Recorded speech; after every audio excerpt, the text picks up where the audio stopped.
Hello, welcome back. Star Wars Ashes, Hello. episode 14, something, something, something, Salt Side. I actually forgot to look up the third book of the Thrawn trilogy that we were going to use. Doesn't really matter. Salt's not the important part. That's just an ongoing little joke here. We're back. It's time to do Star Wars. As a bit of a heads up, episode 13 should have been made public, I believe, Saturday, if I'm not mistaken. So feel free to be able to go there to my YouTube channel, and you can catch up on that if in case you happen to have missed it. The link is in the miscellaneous section, just below down there. Otherwise, we're back. So, episode 13, quick summary. Everyone arrived back on the Starbase. We got some R&R. Everyone kind of cleaned up some of the things that were on their mind and on their agenda. Mostly, sort of. There's still actually some pressing issues that we'll get to, but stuff happened. They reassessed what happened with Starbase. We got to see kind of a fresh look at Starbase Neon in the wake of the Star Battle that happened previously, which they left in the middle end of. And it's not too bad. Starbase Neon seems to have come out of it for the most part, and everyone's kind of lording over a Star Destroyer that basically became grounds for a very rapid community scavenging operation. Everyone landed. The ship landed on their usual spot. As it turns out, they couldn't leave the ship. Yeah, there was a problem. The whole turning people into paste back in the Roche asteroid field, in that base that the meeting was held with the Major Sill, had some adverse effects on the ship, and the ramp could not come down. They could get out of the ship through the cargo bay elevators. That was fine. But the ramp part of the door, the ramp that kind of seals around the door, was effed. Basically, it was totally and completely botched. I did what I had to. So that wasn't pleasant. Nard got to set off to try to work on that. Not so many great rolls for him, but he kind of managed to get the door off and was hard at work at that. In the meantime, um, I remember. I don't want to jump to the meaty part just yet. I remember what the Kato dealt with some communications because he got the WTF from Baggett because they got caught up on 3 weeks that they were basically disconnected from the galaxy and had to realize what the hell was going on. So obviously Baggett's not too happy with being billed for a good 150 grand when he was budgeting for 100, with the thought of giving the crew whatever difference under 100 that they managed to play off of. And I think you went onto the base for something, but now I actually can't remember what you went onto the base for initially. I went to go get either food or a drink. No, I'm thinking of something before that, but I can't remember now. So I think maybe you were just on the ship most of the time with Nard. I think maybe Mason went out or something like that. I can't remember. Yeah, Mason was quick off the ship, right? Yeah. Yep. Mason left the ship. You remember what you did? He went Yep. straight for the holo. I went to a holo cafe and got in contact with Hood. That's right. We had the talk with Hood. The expressed that he has more conviction about wanting to do this, even though Hood's kind of in that a lot more courteous than probably you maybe see from people like Hood, since we don't want to actually use the words yet, since we like to keep some immersion of mystery. But he was really kind of pulling the, are you sure? Are you sure? Are you really sure that you want to do it? It's like one of those video games that just keeps popping up with the, do you want to go to the main menu? Are you sure you want to go to Windows? Are you really sure you want to go to Windows? And you have to keep kind of clicking yes on it. That was kind of like Hood with Mason. Like, kind of like, if you go into this, yeah. It'll be fine. Yeah. And Mason was like, no, well, I gotta do this. I gotta teach plus. So Hood extended the open hand. Like, well, I can't leave here, but if you can come here, I can give you some. We can go to the next step, basically, whatever that may or may not entail. Mason then returned to the ship, I believe, had a talk with Nard. They took the ramp over to the Strapper. I did that with Kato, not with Mesa. Oh, with Kato. So the two of you two guys powered it over there. Got her to give you a new ramp.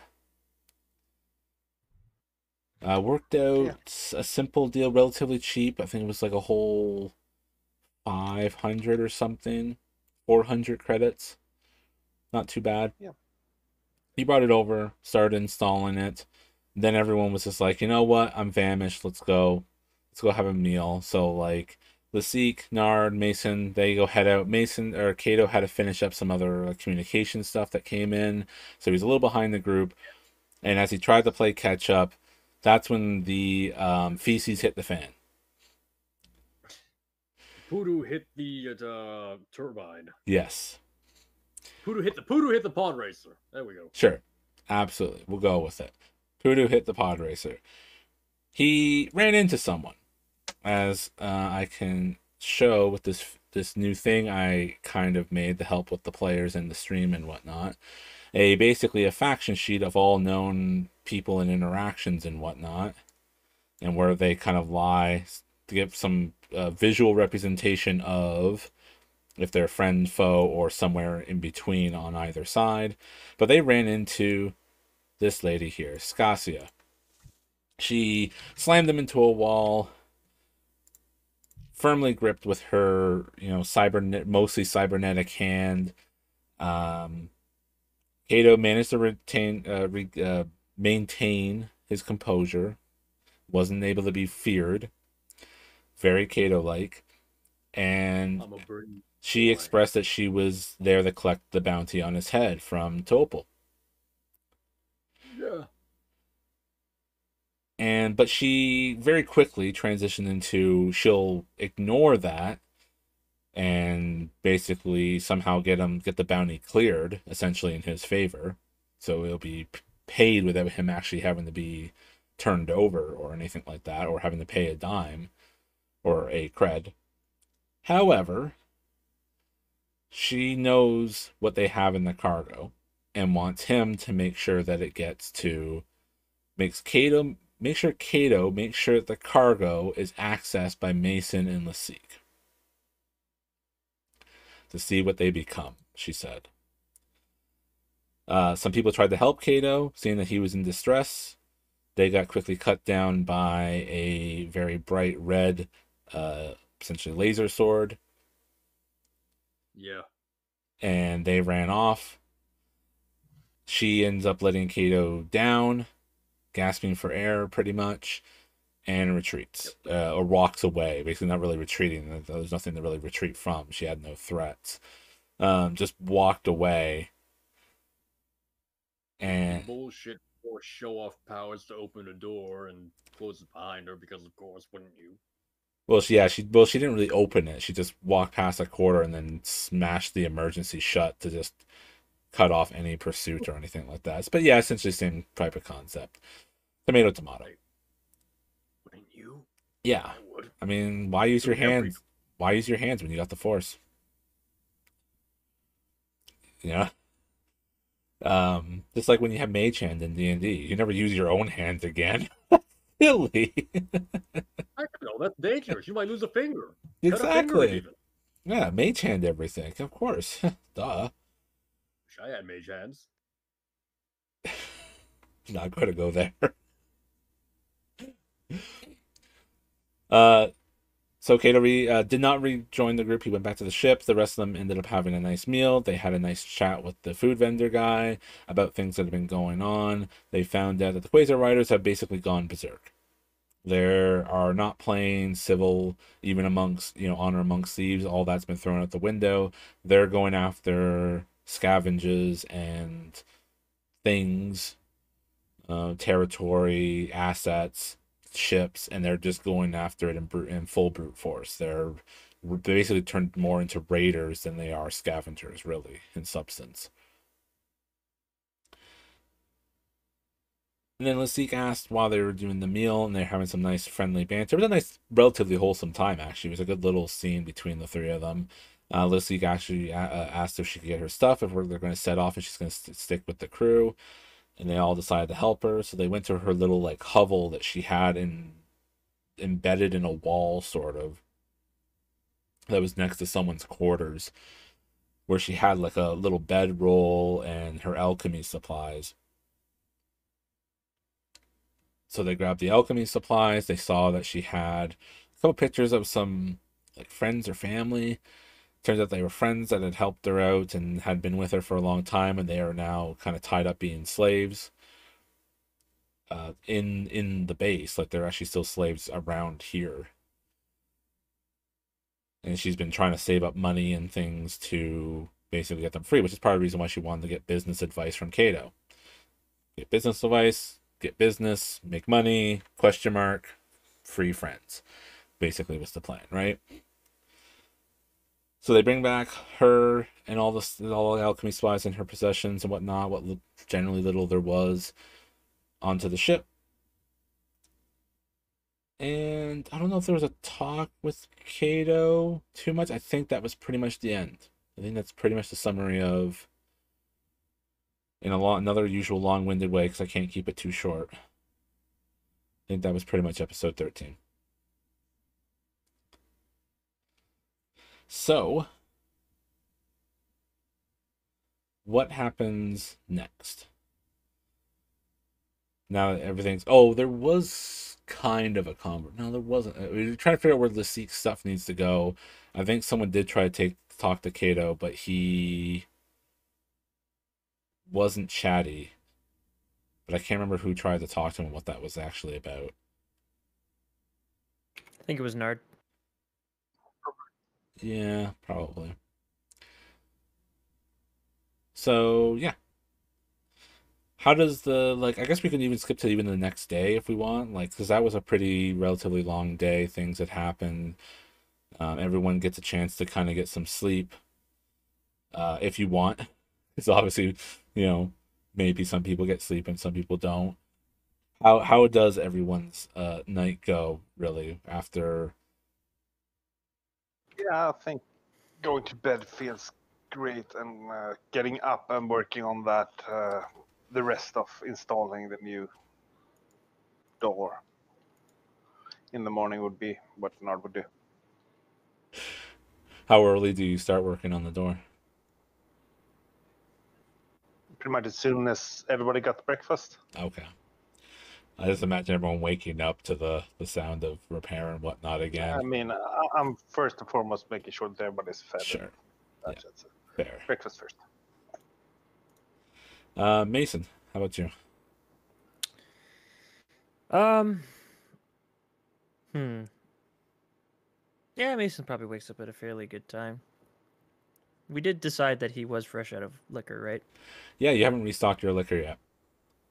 Yeah, so therefore he he wakes up at a fairly good time. The military training he went through during the galactic conflict still kind of stuck with him. With typically you wake up early lest you are saturated with alcohol. um so yeah, he wakes up early and he'll probably if anything he'll ask Nard if he has like a shopping list or anything that he needs tool wise, because I've got some credits that I can spend.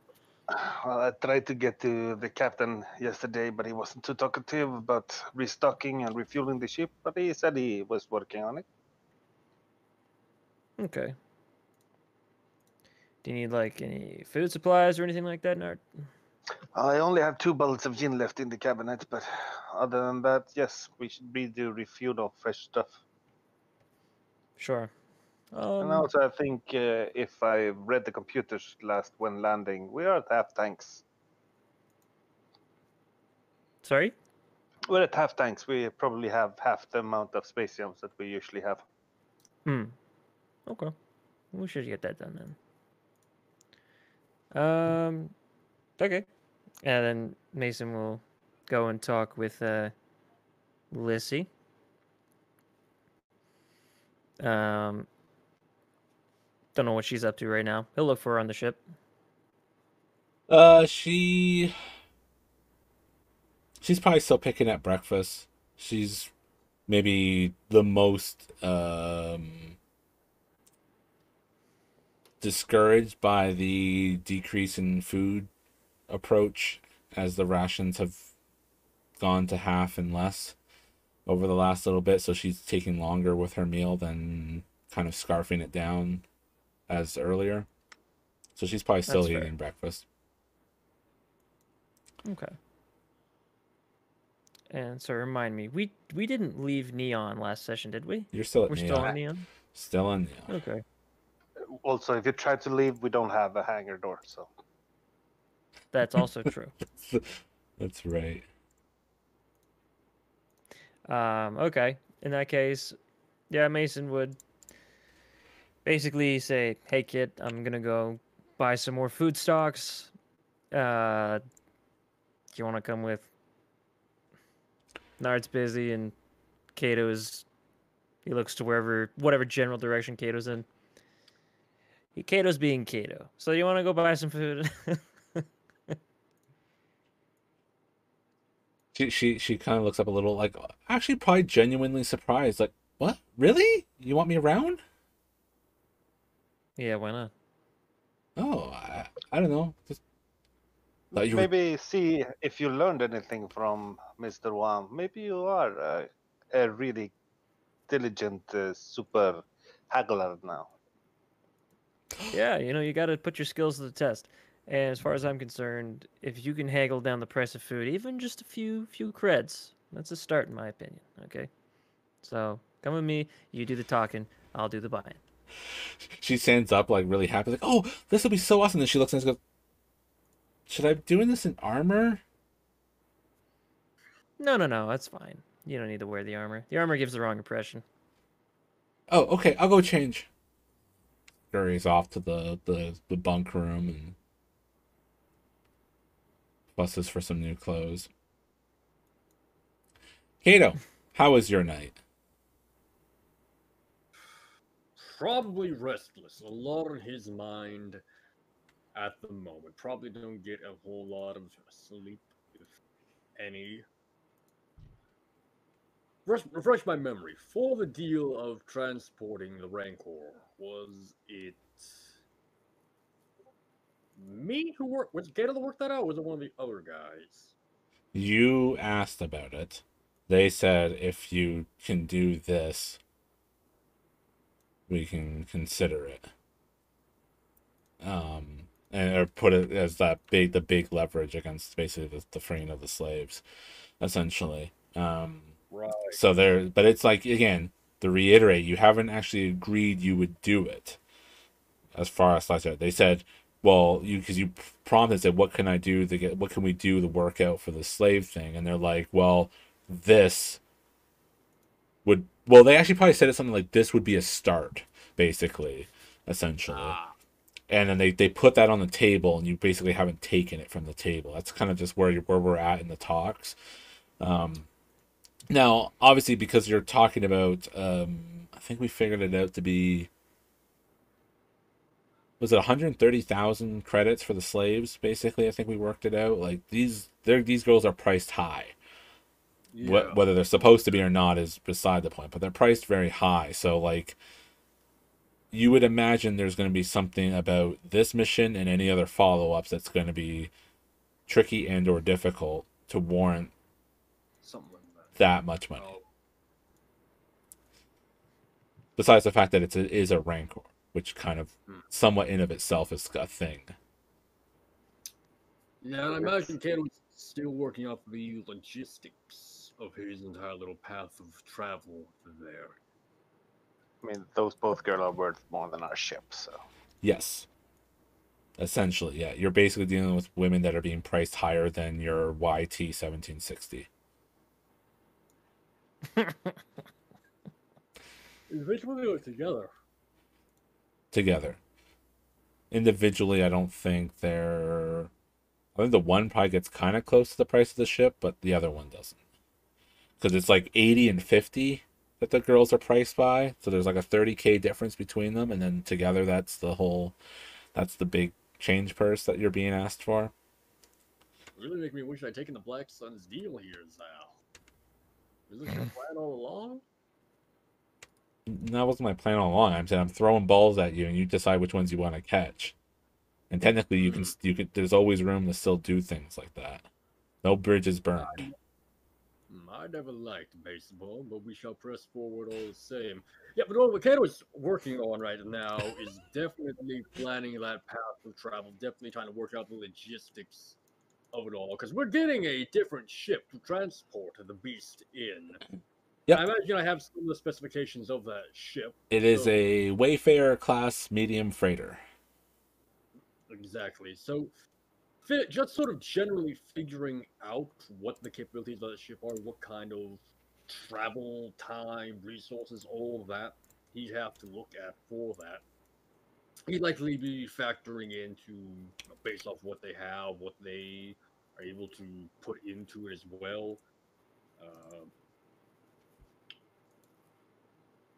So yeah, It's in even just Discord. like generally restless night aside, like on top of that, he's then spending additional time while conscious working out these details. Okay. I put the picture of the ship in Discord. Yes, I'm looking at it right now. So basically, it's a freighter because it has a detachable like cargo bin on the side. So like you'll have the Rancor in there, and then you just have the ship part that can detach and whatnot. Yes, handy. So that's kind of what they're offering to use. Probably when they give you the specification readout, the ship itself is not in very good condition. So it'd be very questionable if any to steal it. But to each your own. If you go sour on the deal, like it could fetch some money, but it's not in tip top shape. It's probably more run down than the Millennium Falcon was. Oh, well, This ship, however, seems right up our alley in what we're supposed to be doing. Fill a big ass container with stuff and haul it from place to place. There's a lot parts of it. Yeah. And who is it that currently owns these girls? I believe that should be. I should have slave dealer there. Let me. Where did I put the faction? Tabletop.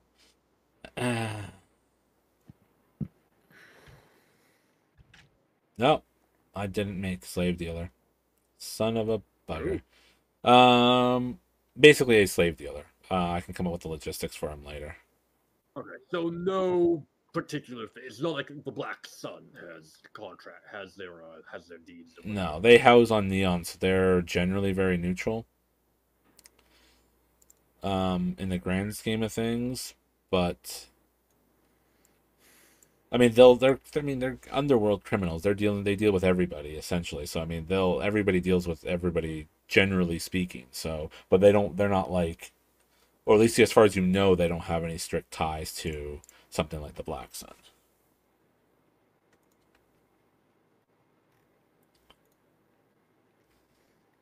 Okay.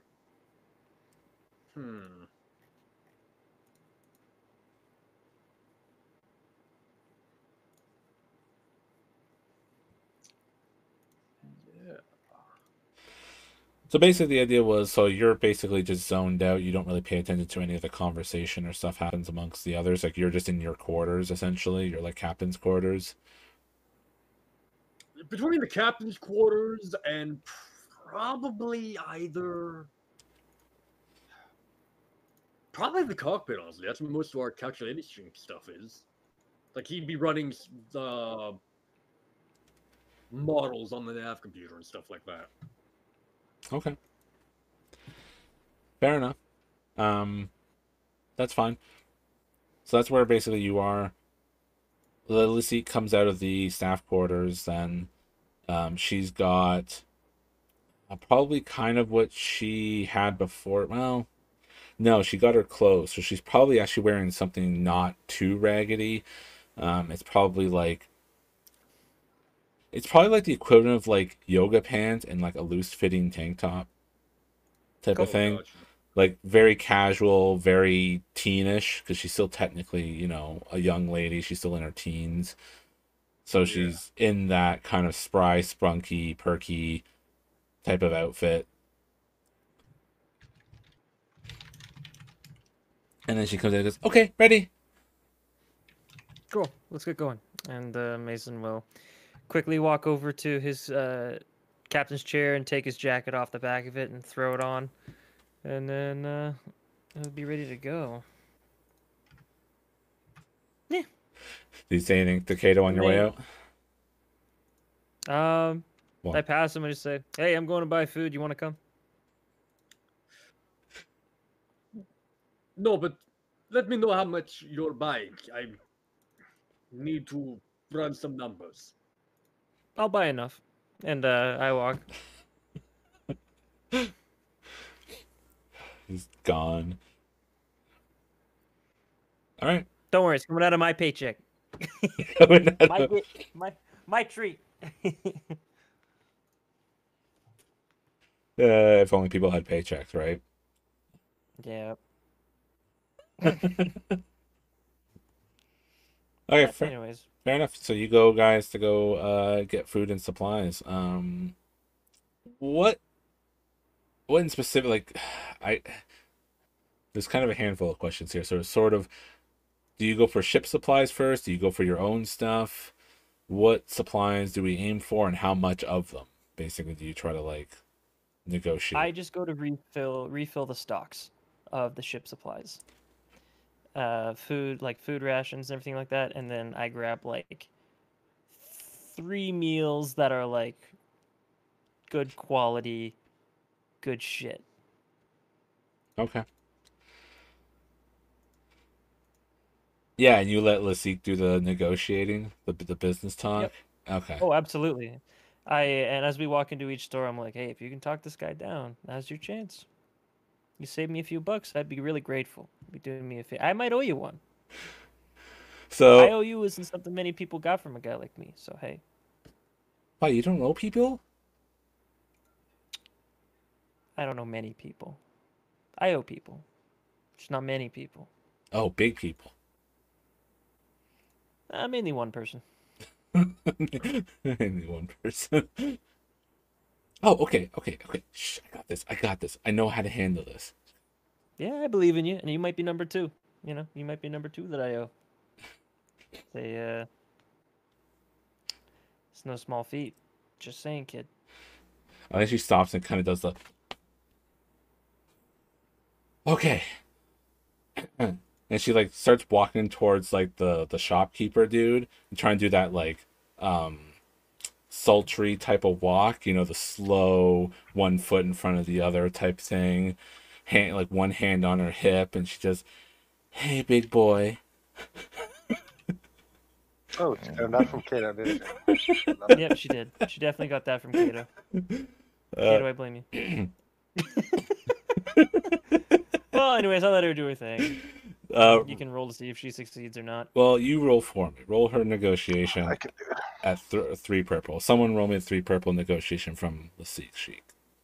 Sure, it's already there. Okay. Wow.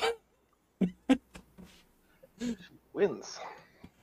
Um. Some threats. Killed it. 4 successes. Yeah. Sorry, chat. There you go. Four Whoa. successes and a threat.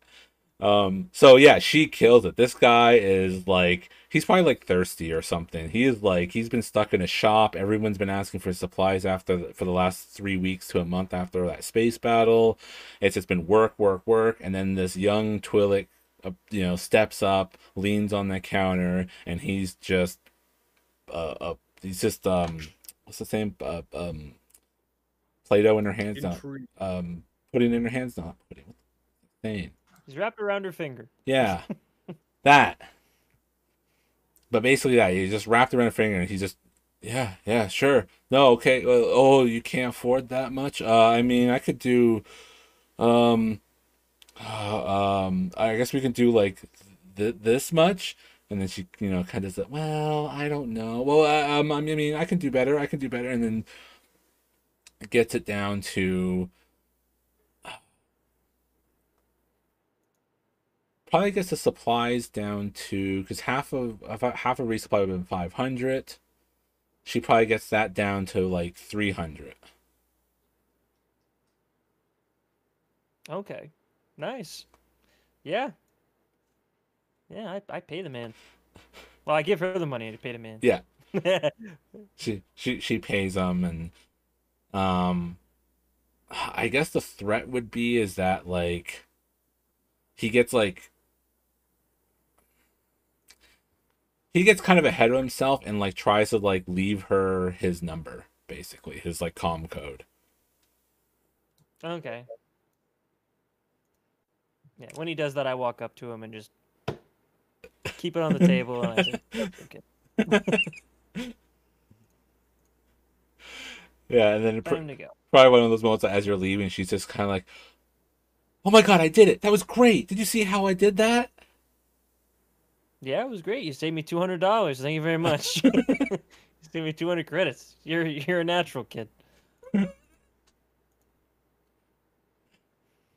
Well, seems to me like I owe you 200 credits. Oh yeah, you definitely do. And she nods very assertively, like, "Mm-hmm, that sounds about right." How much money do you need for your friends to get out? Did you determine that amount? 130K. 200 to start. I'm kidding. Yeah, what do you want for 200 credits? I mean, hmm. No one's ever asked to get me something like that. Money, they usually just throw stuff at me. Hmm. Well, you got 200 credits to play with. All right. What else do we have to get? So, I think that was probably just the ship ration. So you still need to get like your alcohol and your special dinners. I think still, Okay. Yeah. because this We'll get the guy, special. this guy was like a provisions shop essentially. Gotcha. Yeah, we'll go to get the special food, and we're not gonna buy a whole lot of alcohol. We're just gonna buy a little bit Okay. because Mason is beginning to take that situation with Hood a little more seriously. Um, and he's noticed that he's a lot more in tune with whatever that feeling is when he's not piss drunk. So he's gonna be taking it a little more seriously. Yeah, actually, give me a give me a give me a perception check, like two purple, for kind of what just happened. Sure, sure. Perception. Fuck. To advantage. My dice are useless. Yeah, they betrayed you this time. A lot of blank faces. Yep. So, you don't know fully what, but there was definitely something like your weird senses. Like when Lasik was doing the negotiation and was basically had the guy in the palm of her hand, like full um a full grasp of manipulation. You definitely noticed something changed about her, like the way like kind of like her aura and the like that weird sense you get from her kind of shifted, especially when like she paid the person and like the deal was done basically and the supplies are like on their way to the ship or they will be in a short order. But you didn't get really a good sense of what it was, but you definitely noticed that change in the air, and then it kind of slowly faded back to normal, what you expect from her as you kind of walk towards getting like alcohol and whatnot. Okay. Very good. So Keep that in mind. for your alcohol, I think it's probably about 100 creds for a full supply. Okay. So you can decide if you want to do the 100% of 100 or somewhere in between for how much alcohol you need. Yeah, we'll do the 100 credits. Just a reminder, are Mason a true alcoholic? Yeah.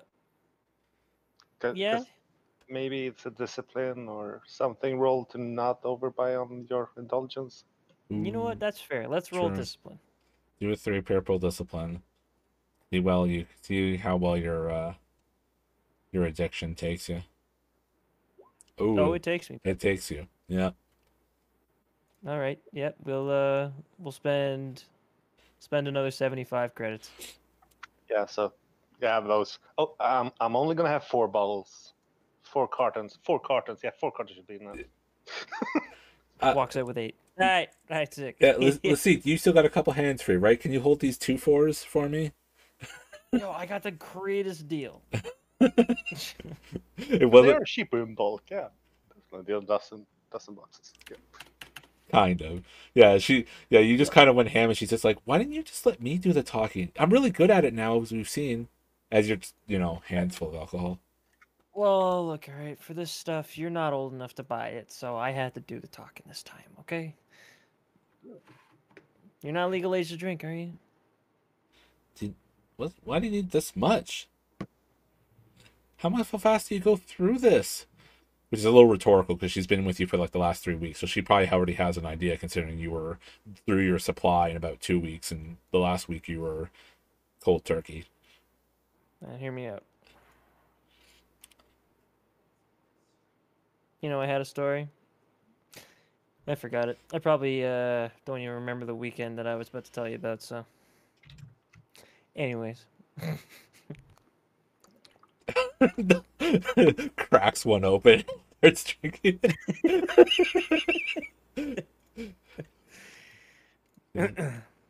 She just kind of like has her head kind of tilted. It's like, I don't know why you like that stuff so much.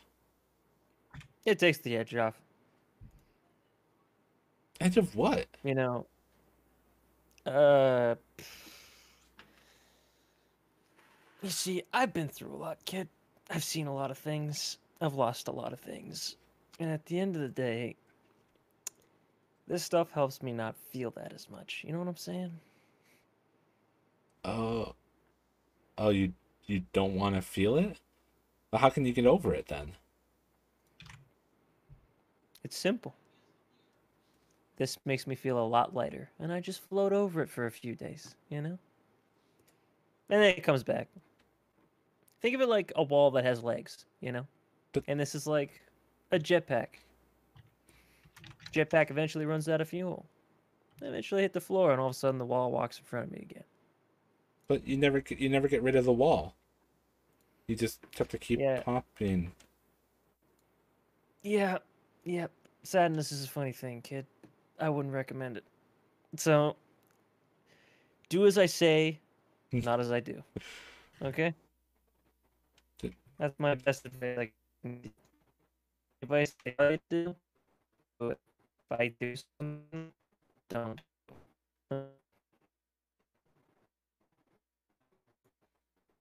Hmm. Hang on, chat. I don't know if it's them or me, and I think it might actually be me.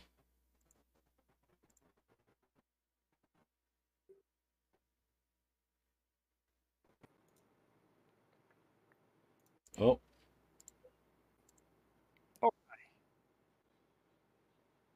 Am I back? Can you hear me? yeah. Did I just No, I don't know if it was me or Discord, or I think it was Discord. Took a little. Sorry Huh. about that, guys. I think it was everything at once. Yeah. Yeah, that Did was I sound like a robot? Was that cool? for about half Hey, of that. Yeah. So after she said Nice. about you don't get rid of the wall, and I forget what you were saying there. Can you try to repeat that for me? Basically, he says, look, think of alcohol like a jetpack. All right, you can hop over that wall, but the wall catches up to you eventually. So here's the thing: sadness is a funny thing, and that it usually comes right back. So when it comes to advice that I give you, do as I say, but not as I do. You need a hug. Yeah, yeah, And she hugs you. yep. scene goes to a close. End on hug. Cut away. All right. So you guys, so yeah, mark all that. It'll be basically on its way to the ship with delivery people. Well, you're bringing the alcohol yourself, but the provisions will be on their way. Yep. Any? And then fancy food time. Sure, yeah. What? I guess what is fancy food for for? Like a good steak. Oh, some like oh man.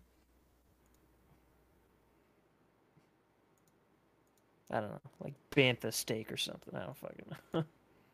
Yeah, I don't mind that. I'm just trying to think. That might actually be difficult to find on the Starbase because I don't know how well they do with like fresh meats and stuff. I took it to the meat guy yesterday, right? Well, yeah, well, kinda. He was like, he's a street food guy. He's the pink slime guy. Yeah, the pigs.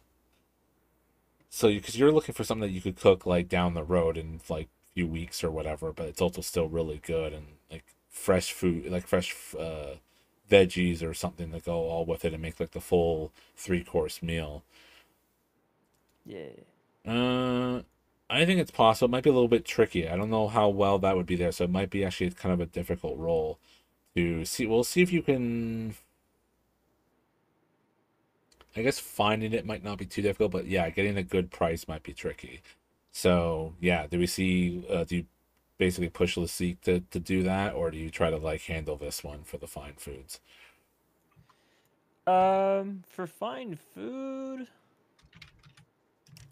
Yeah, I asked her, do you want to take this one or you want me to take this one?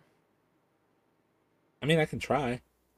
There's no harm in that, right? Yeah, that's fair. I'll keep my eyes out for anything stupid though. Don't mind me. Sure. Yeah, let's see. Let's see another negotiation. I think it would probably be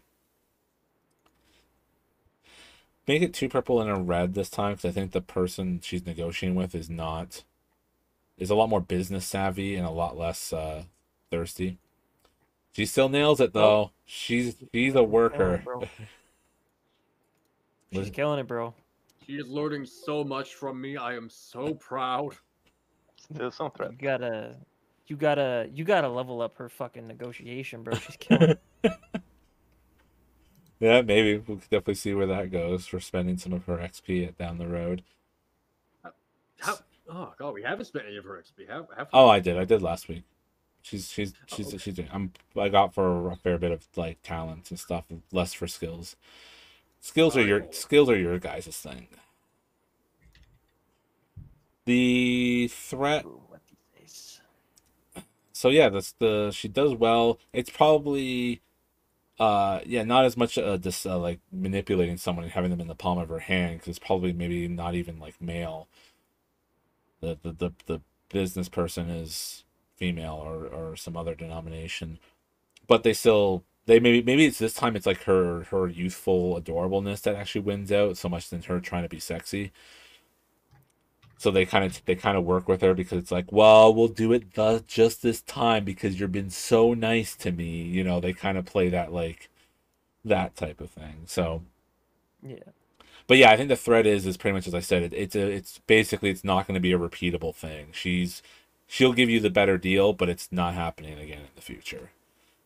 Fair enough. So all right, how many creds do we spend? How many fine meals do you want? 2?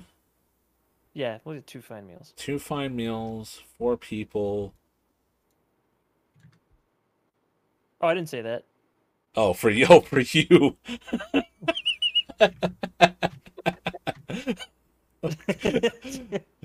Okay. 20 creds. 20 creds. Yeah. Okay, I'll do 40, so 4 fine meals. All right. Cool. There you go.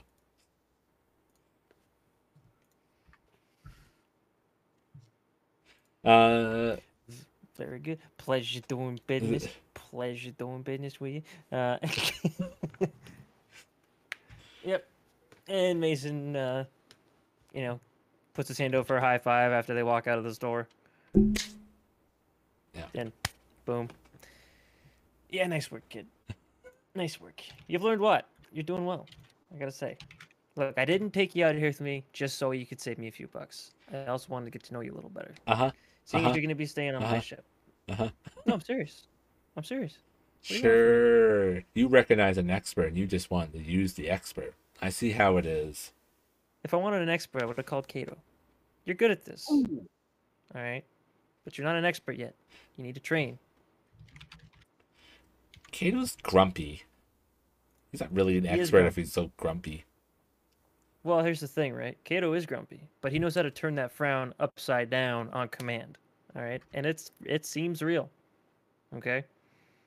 He can become salesman of the year on the snap of a finger. The turn of a dime. He's that guy. Well, you know what? You can become that eventually. But Yeah. for now, Just to show you what's what, I'm gonna do that too. I'm gonna become so good that you're not gonna be able to ignore me. you know what? That's good, kid. You do that. You do that, I'll shut my mouth. All right? How about that? Huh? You become such a good salesperson that you put Kato to shame. I'll start flying you around. How about that? And I put my hand out. I'm gonna make Kato my There you go. bitch. There's a good challenge for you.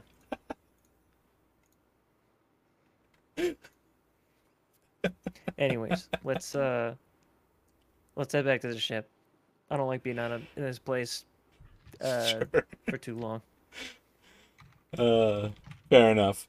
The place seems a little bit more like it's easier to maneuver in Neon as of late. Like it doesn't seem quite as crowded, and you also notice that there's no like Quasar riders around, and it just feels like everything's so much more smoother. Like groups of people now are more against the sides of the walls of corridors and stuff like that. Businesses aren't flooded or overly loud even. Like people are able to get in and have normal conversations, and tables and stuff stay intact rather than get into like bar fights and stuff like that. So Yeah. it's like Neon, but this more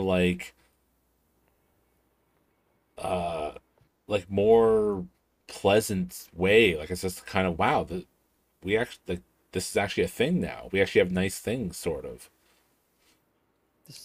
We have nice things. Yeah, Nice. We've achieved nice. because Big nice. I mean, to be fair, because Neon kind of had a bit of a garbage fire type feel to it before, where it was just it was a fairly low common denominator. There wasn't a lot of restrictions. It was because it's not like huts or anything like that that strictly control it. So everyone kind of piled in, and it was just a giant bubbling over pot of everybody. Now it just seems like Yeah. that pot isn't quite as bubbling over. It's just it's manageable. Okay, so it's not a complete shit show. A lot of people moved away. Yeah. Cool. All right. Oh yeah, I take that in. All right. I'm sure we arrive at the ship at some point, but Yeah. what were the other guys up to during that? Sure. Yeah. Nard. Let's. I'm assuming you're going after that whole installing the ramp thing. Yeah, basically that, and of course making sure the key works on the new door. Right. All right. Let's see the mechanics roll and see how well this sucker goes in. Sure. Do the 2 purple.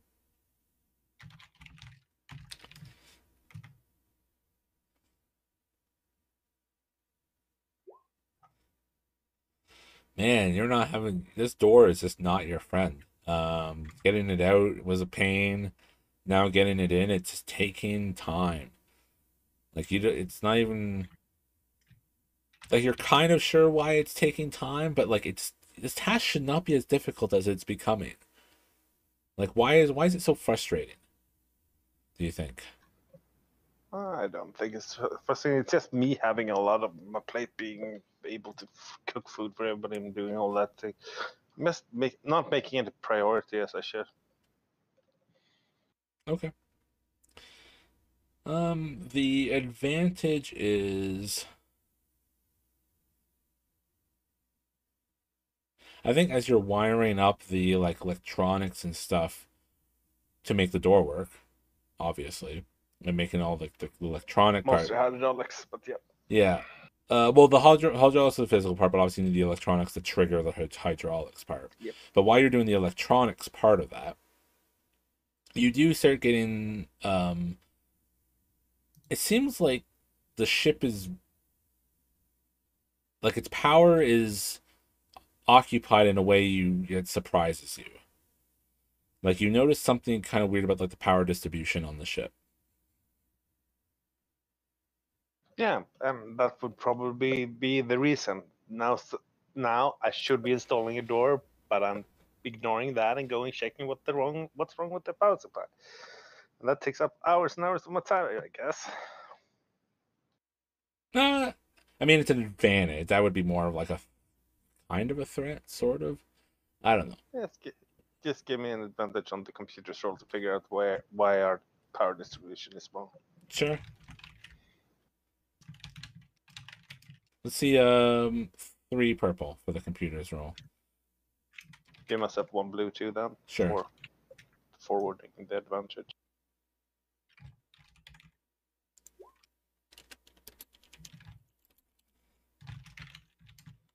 That's Wow. more like it. Nailed it.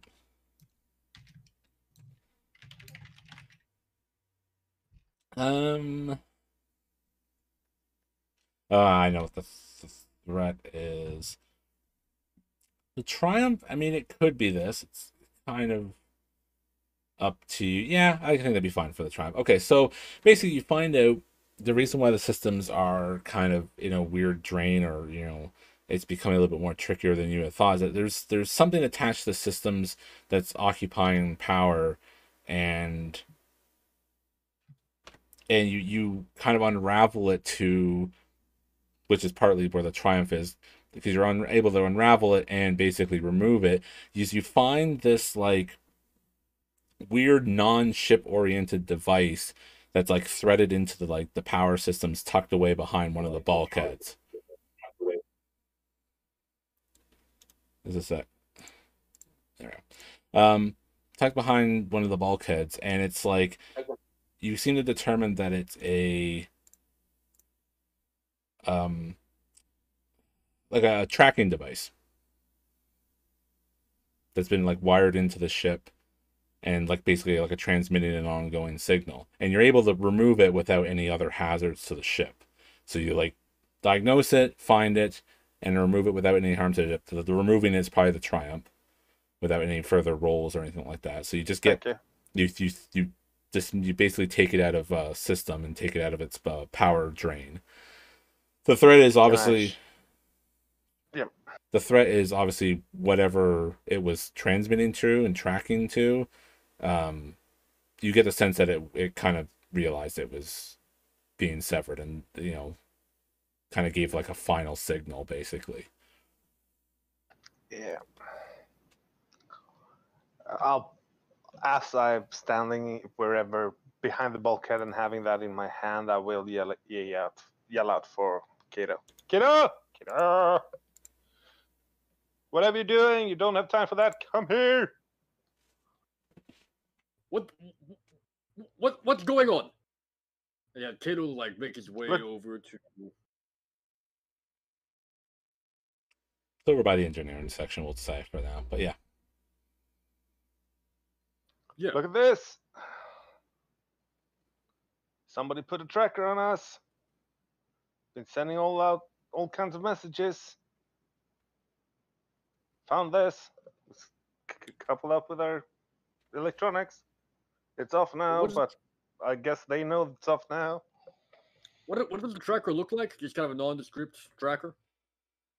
Imagine it's something, I don't even know really how I would describe it. Probably like a prism, like one of those, like that, maybe a little bit long, 3 inches probably deep, 2 inches tall, like 6 long. Like a modem. Yeah. In a particular style enough that Kato might be able to identify where it's from? Sure. Or who, Well, Maybe we can do it you can together. you can roll for it. Yeah, no, that's what I was getting at there. Sure. I'm guessing Either streetwise, knowledge underworld, or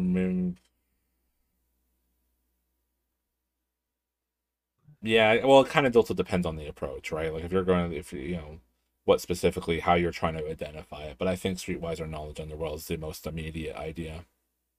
I think knowledge underworld makes the most sense. Streetwise isn't a knowledge skill. That's more actively doing something. Kind of. I can never separate what it is, but Well, streetwise could be like gang signs and stuff like that. So you could it can be kind of the knowing how the street works. So there's a certain kind of sort of understanding. It's a weird gray area skill at times. And as we determined, helping each other is a thing in this game, and I'll help because I'm more intelligent than you. I'll roll with the streetwise then. Yeah, take a blue. So you take this out on the streets, ask it around about it. Well, he can give it a look and then Yeah. Okay. See it. One blue, then it is. The difficulty would be Right. do One purple, one red. well, not because there's nothing to oppose it. But since you mentioned the red, we'll say 2 purple and a red. Ouch. Okay, I'll take it. And you still managed to figure it out. So you can we'll let you get some input maybe how you end up determining this, but it's the Quasar Riders. Oh, those boys. I think this isn't the first time they've done this. Like, we've caught it earlier before, but you had suspicions before. Remember session 1. Right. We've been on the lookout for this kind of thing before. We've seen their technology like this before, so of course he would know what it looks like. What's my threat? They know I shut it off? No, we've already established they know you shut it off. That was in the computer's role. This threat. Do I turn it back on? I don't know. You don't know how long it's been there. Fair enough. Fair enough. It was really hidden behind the bulkhead and hard place to get at it.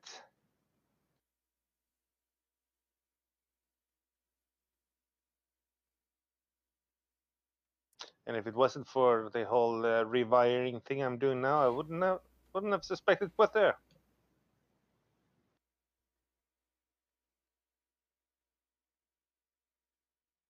Kato just keeps looking at it, turning over his hands, thinking about what the next step here is. Why would the Quasar Riders have a tracker on us? Why wouldn't they? Is a better question. What have they been using it for? Is the other.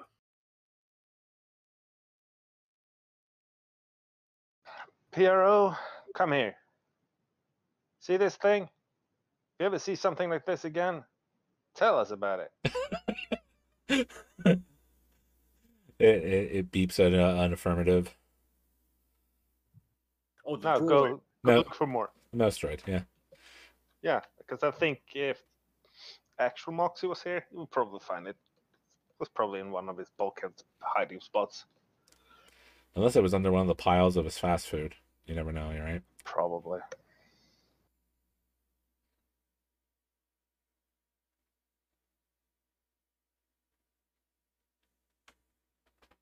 Well, it just keeps piling on. They had to make sure that door is secure, though. We'll go back to do that. I'll go and toss this out in an airlock or something. Maybe turn it back on before I do. Let them chase space for a while. It needs to be hooked up to a major energy system, like the thing. So I'll find a droid first, then throw it both out. No, but I'll toss this so we don't have to worry about it again.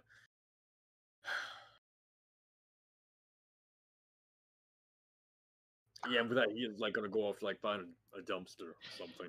it could be installed on some other ship, so they track that. But they already know that it's been turned off for a while. That pretty much is enough to know that it's been found.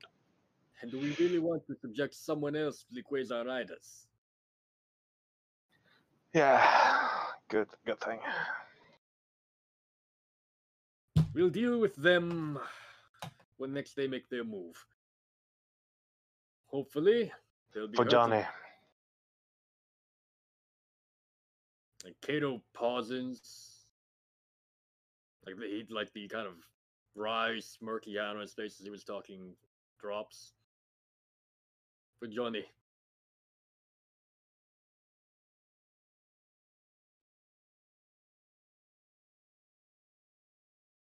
Yeah, and he like kind of nodding his head. He like goes to like throw this out.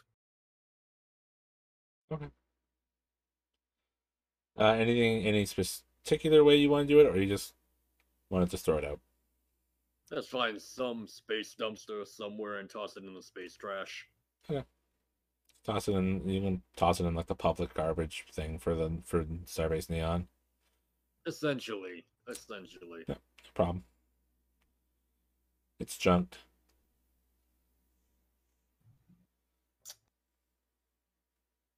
I think at this point is probably when Mason and Lasik get back to the ship.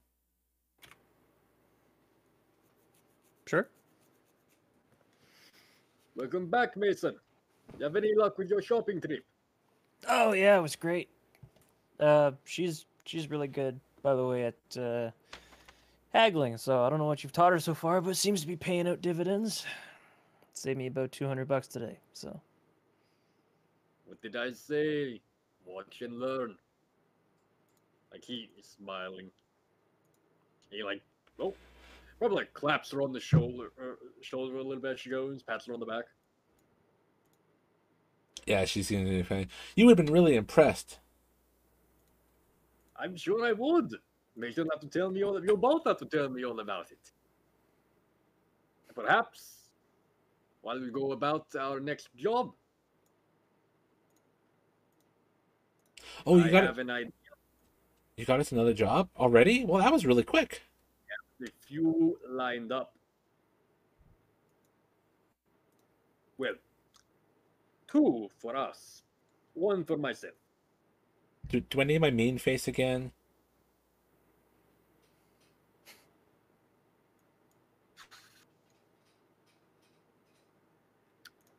I do not believe so. You can keep that one in your pocket for a while longer. Give it a little more time to practice. Oh, okay.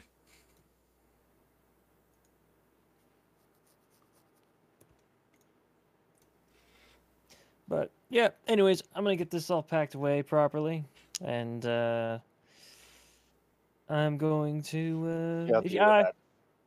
Yeah, no, I could use a hand with that. Putting everything away properly. By the way, I bought myself some meals, some steaks. That if I owe you anything for any reason, put it past me. You might be able to have a steak. But 2 of those are definitely mine. Definitely mine. Just put them in the ice machine. Well, I guess for now, yeah. Kata, you notice, I guess both of you are here. You do notice that Mason came in with a excessive amount of alcohol. I think it's about the same amount. Oh, 4 more boxes there. Okay. Yeah. Maybe a little more than what's left.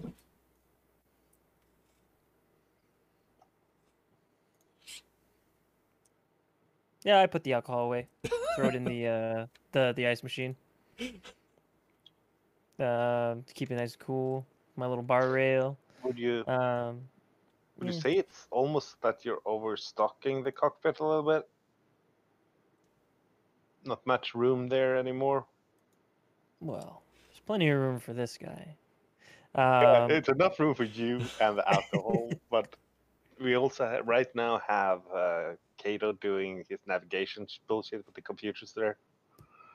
That's true. Well, okay. I'll move some of it into my room, and then I will put the food where it's supposed to go, which is in the fridge and freezer Okay, so thing you probably we have know. more alcohol in our communal quarters too. Yeah. Yep. And yeah, Mason basically sits down in the lounge, cracks open a brewski, and puts his feet up on not the fancy table, and just chills. He's like, "You guys need me for anything? You can find me right here." Mr. Spectre, let me tell you, the Quasar Raiders seems to have been tracking us this whole time. Mason's like about to drink, and he freezes like as he's about to drink, puts the can down. How long have they been tracking us? I don't know, but I found that. Have you already got rid of that device, Mr. One? I threw it in the garbage. I could not figure Wow. out how long Yep. they've been tracking it either. But it's off now. Hopefully, they don't get a chance to install another. Yeah, however, even though it's off now, they know where we were last, of course. Yeah, No, they know we're at it's, Neon. it's public knowledge that we're in Neon, right? Okay, so what's the play? How's the door coming along? When do you think we can take off next? Oh, sorry, yeah. This thing got me spooked so much that I needed to check it rather than fix the door. And it's almost mealtime, too. Door done tomorrow. Tomorrow. Before we put more time in the door, I have an idea that might also serve to put us a bit more space between us and where the riders think we are. I'm listening. He like looks over his shoulder and trying to determine where Lizek is real fast. Should be where the like couches and stuff are, the communal room, common room. Pretty much. Probably we're And we are currently in the cockpit. Oh no, I was sat down in the lounge. yeah. So Yeah, so we she's are there. so she's Everyone's there. everyone's there, all four of you. Yeah, he can look at Lizek. Lizek, could you check the crew quarters for a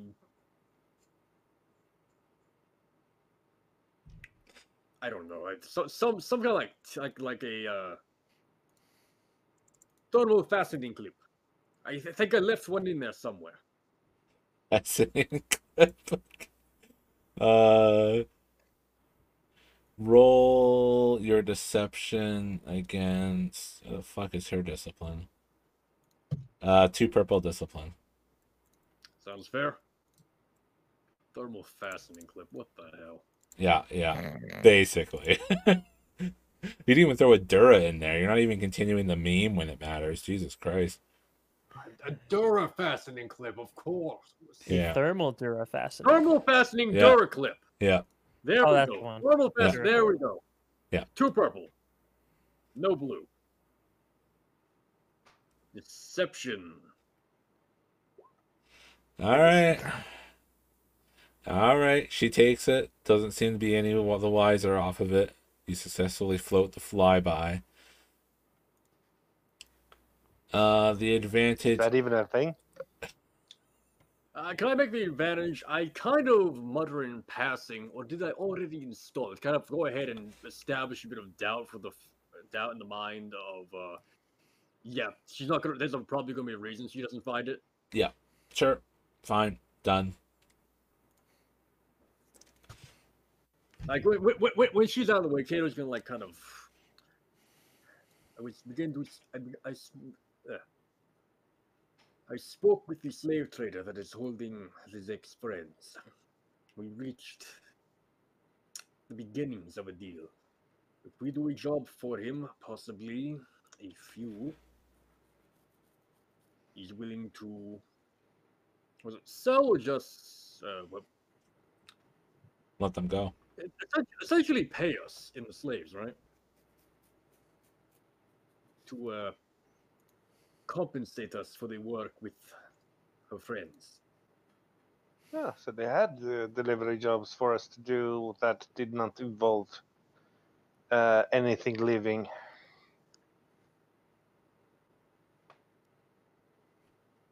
No. They had delivery job that did not involve anything sentient living. Waiting to hear that punchline there, Kato. It's a rancor. You gotta be fucking kidding me. Mason stands up and takes the beer. Like Queensland, we don't have to transport it on our ship. They're giving us their own ship to go to use. Oh, that's real sweet of them. Is it in a cage already? Or are we gonna have to put it in a cage? From where to where? If they have it on station already, it's in a cage. I mean, you've heard the stories about Rancors, haven't you? I've heard the stories. I've seen a small one in passing. Those exist? Yes, they're quite cute. We have them at Basilis Market. Look, I'm gonna need to see a picture, or else I'm just not gonna believe you. I think we have a prototype boss fight you can run on the jig table, don't you? You're talking about the markets now. No, I'm thinking if he wants to see a picture of a Rancor. The point here is, we transport this Rancor, we are at least one step closer to least of the next friends. We are also now putting a gap between us and when the Quasar Riders think we are last. I will try to call in some favors somehow and get some security for our ship while we are gone. I was not given a time limit on this, however. And we still have a scrapyard to salvage out of.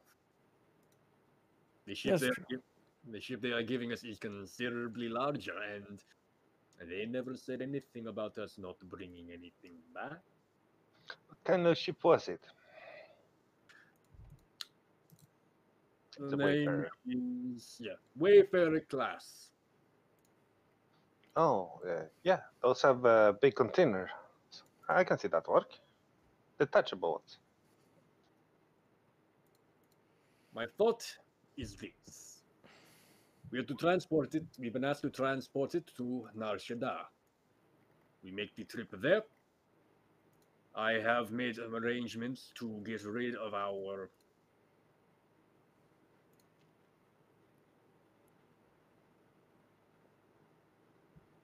certain outstanding debts.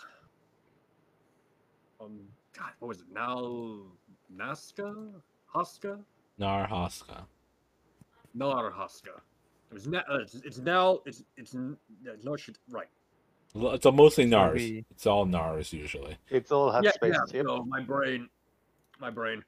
So you're saying we got a deal to get rid of the creepy fucking refrigerator in the cargo hold there? Maybe we can have a decent night's rest without feeling like I'm sleeping in the goddamn caves of Hoth again? Kato nods. Yes. So we need to transport.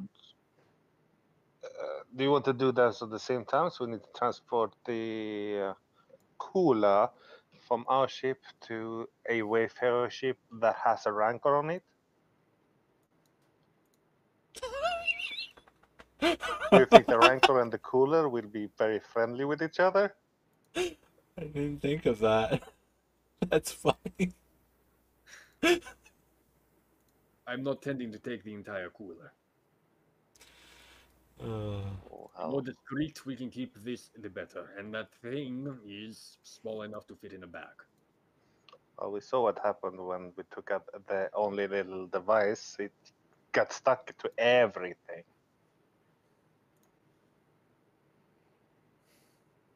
So I think the better option is to take the whole cooler if we take anything. I thought about that. My concern is It's not like you're gonna stick it in your pocket because you're gonna get stuck. Nar, is if the ship's actual owner sees us load this onto it. Here, might start asking some questions far, far too early. We could put the box in a box. Say it's Rankar food. I could type Rankar food on a big box.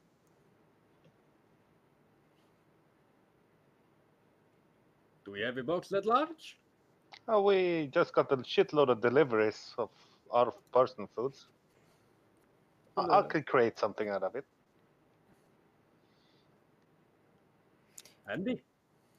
Yeah. Oh, That's give me tomorrow morning. You set up for where the Wayfarer is. Go fetch it with Mason. He can pilot anything and park it nearby. And if Well, we almost. do a short trip, yes, between our ship and the next loading bay beside us, then that's fine, right? Nobody would see us transport anything very long. And it would be better if the Rancor is not on board at first delivery and we need to pick it up later. But if the Rancor is already on board, yep, it's just a thing.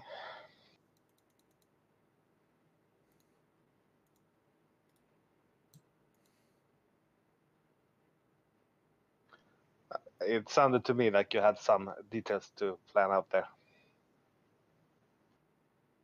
Only if you need to actually accept the deal, and whatever other details come with that, I'll be sure to let you all know.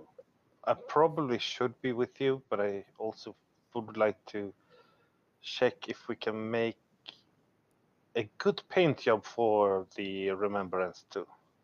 I think we don't advertise enough. You should have your credit cards or whatever you call them, your business cards logo on the ship somewhere. I still haven't designed that yet, actually. I need to work on that. Slacker. Hey, I've been busy. Um, But also, I would like to see if the Wayfarer that suppose us to run through a couple of jumps into hotter space is space worthy.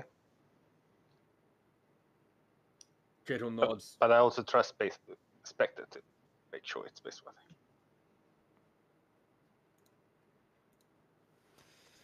Yeah, I'll You help can out if you take want. the PRO unit with you. I could run a diagnostic. Yeah, Kato nods. I haven't run a diagnostic on the ship, as I'm looking it over. Send it back to you. Yeah, I don't see why not. Yeah. Can I keep Lizzie? Because Lizzie and me might have to negotiate some price on paint jobs. And maybe for storaging of the Remembrance.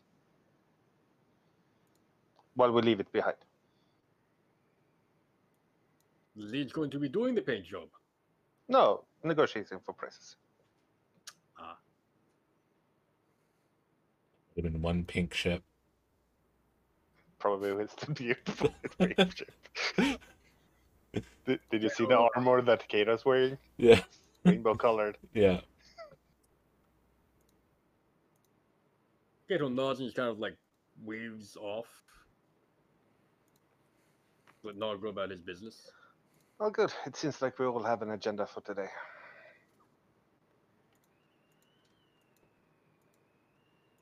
Kato like take another look at Mason, try to like gauge his, I guess, final thoughts on. Have you drank 1 or 2 or 3 beers during the conversation? You probably had exhausted half. He's probably finished one. It was a short conversation. You know? My man's is not a machine. He's a human being.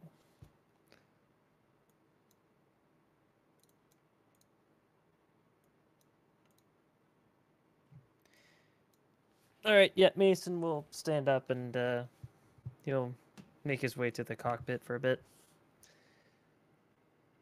And he'll probably just chill for a bit. What are you two up to though? What do you? So what do you? What's the next course of action for Kato then? I suppose I'm going to get in contact with the slaver scum and tell him we accept the deal. I want to inspect the ship we're going to be using. Okay. There's probably some resignation, sort of, on inspecting the ship. But there is kind of I guess it's over in this spot, and it gives you like uh not a landing pad. It's a dock number. It's not a ship that's currently in the base. It's like attached by like a docking clamp type thing. It's on the outside of the base, essentially.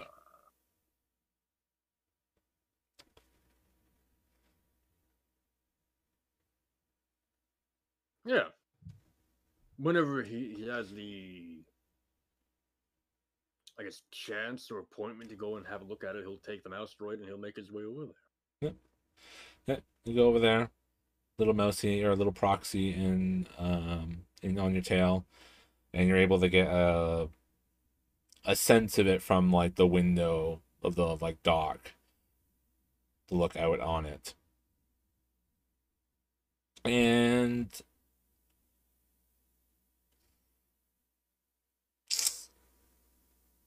I don't think it really requires a roll unless you're trying to get something more specific out of it. More specific?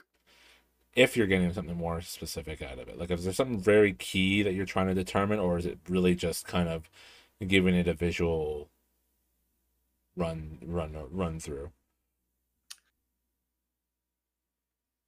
The goal is making sure that it is space worthy. It's not going to leave us stranded after 2 jumps, like Nod said.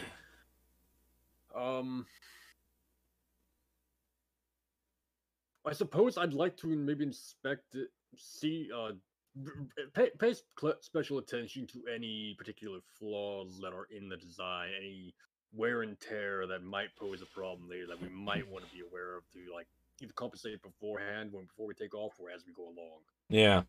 Okay. So yeah, they'll probably, like, not the actual slave dealer, but one of his group of his cronies kind of give you the grand tour of the ship. But it's a very kind of relatively rushed tour. Um, but give me a average, so 2 purple perception. See what you kind of skim through with your eyes. I'm cigar set to purple, and where's my perception? Hey, why do I no point no poison to perception? Ouch. There's a roll for you, ladies and gentlemen. You're not able to determine the health of the ship.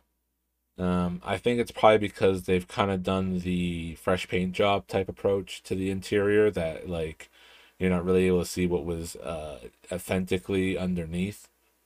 So it's kind of it could be, it's basically a box of unknowns. But the advantage is, I think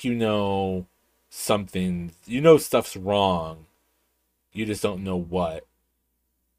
And I think you get this like unnerved sense when you pass by the doorway that connects the actual ship to the container that's connected with. Maybe by some of the sounds of the rattling of the cage from the what on the inside, and it gives you a lot of doubt. You're not feeling very confident in a lot of the ship, and it's like, this probably will make it, maybe, but how bad is this going to be, type of thing. Like, it gives you it gives you a terrible feeling. I got a bad feeling about this.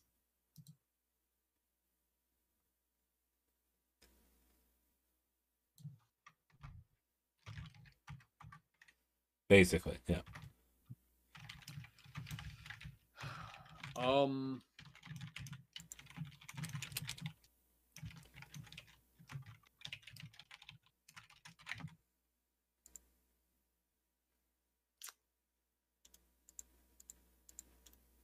It's the guy's lackeys that are there, not the guy himself, right? Or girl or whatever I end up deciding. But yeah, the person. It's not the person. The slaver.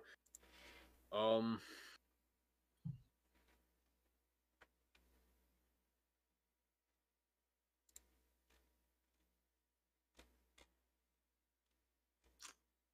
I don't think I have anything more to really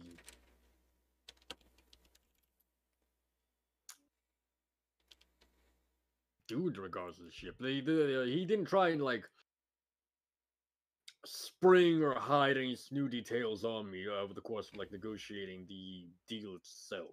Nope, you didn't roll any threats or despairs. Okay. Good enough. Good enough.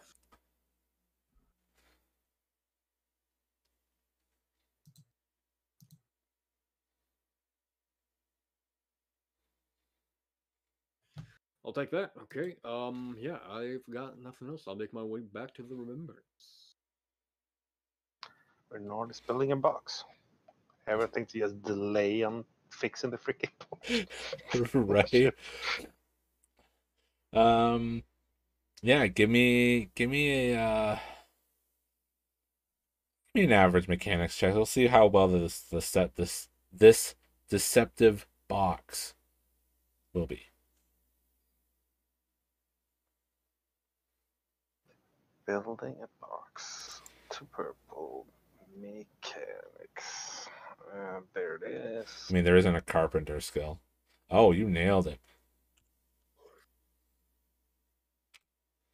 Yeah. Yeah. I don't even think that anybody will for that triumph. No rolls made No. against us. No. No, I think you'll make it so convincing it won't even be given a second glance, basically. But you basically put a fake barcode or other registration information on it that makes it look like it's from an actual distributor of wild animal products and foods and whatnot. And then all the proper, like I said, serial and barcodes and stuff around the side that make it look like it's gone through import exports and other labeling and stuff that it's been a box that's been places and whatnot, and it has what it says it contains basically. For the threat, can I strain Kato? Does he think that he lost the box when he first sees the new box? If you want, Okay. sure. He's the guy that really like I need to have this under control. Need to have this control. Then suddenly, Sure. where the fuck's the box? Yeah, Yeah, that's Tater takes one strain at his brief minor freakout. Like, where is the box? Oh, all right. Very good work, Nad. Get it. all right. Sounds good. And we'll get to anything left for the day for people. If not, we can get our sorry butts moving on after the break. We'll be back in about 10 minutes there, folks. Stay with us. More episode 13 of Star Wars Ashes.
All right, welcome back.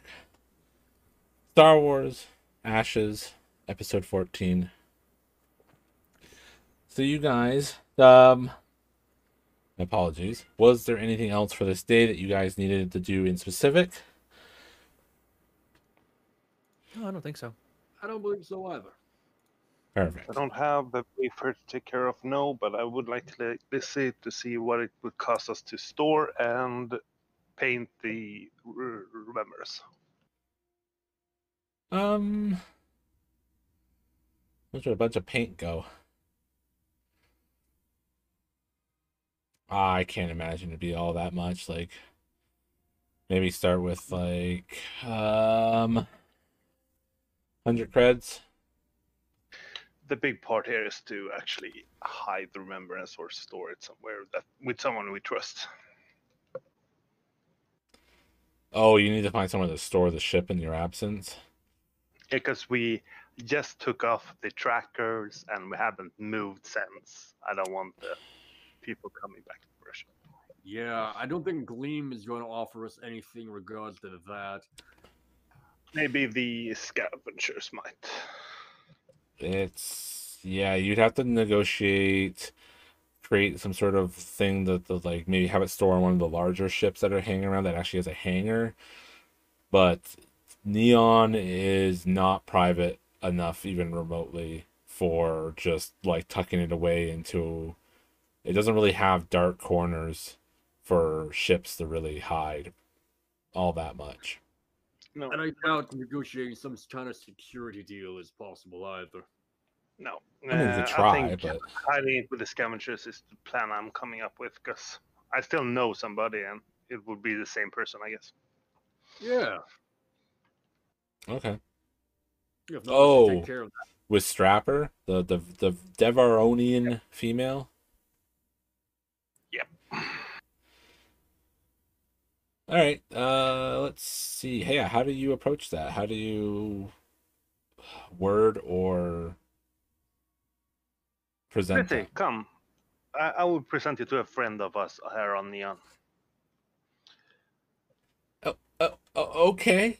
It's just kind of like it's like basically being pulled away from whatever she was doing, like working on something in engineering. Yeah, she's like mixing some chemicals, and you're just like, yeah, just like yanks her away. A small explosion in the background as we walk away. Love it. Yeah. Yeah. What is it And this I'll- time? Let go! You're holding on so tight. Don't rip the shirt. Sorry, I thought you were here to learn how to do business. And I need you for business right now. Oh, When you were away yesterday, I found a tracking device on our ship. And now I need someone to hide it because we are going to use another ship to get away from here. what? What's wrong with our ship? Why are we using a different ship? We need to fit a rancor on it. For What? no particular reason. Did you say a Rancor?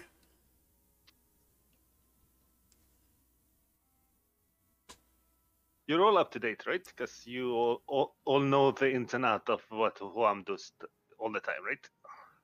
You told me to go grab the thingamabob. Rancor? And you didn't find the thingamabob, right? And suddenly rancors. That's how it works when you work with cattle. Yeah, he's in a weird mood lately. I don't know what's wrong with him. Maybe he needs booze like Mason does or something.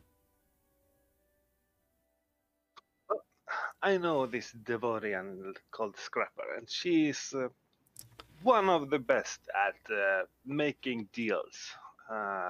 She always knows what things are worth and stuff. Always getting a one up on her is always kind of a problem.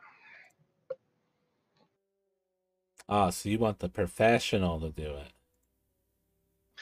No, I want to show you how I do it by showing you how good it is to be friends. Okay. Also, maybe to carry some stuff because sometimes you need to carry stuff. She kind of just does a.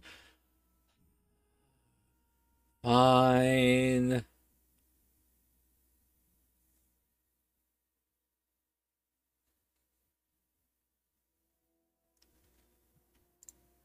we meet Scrapper, the Devonian.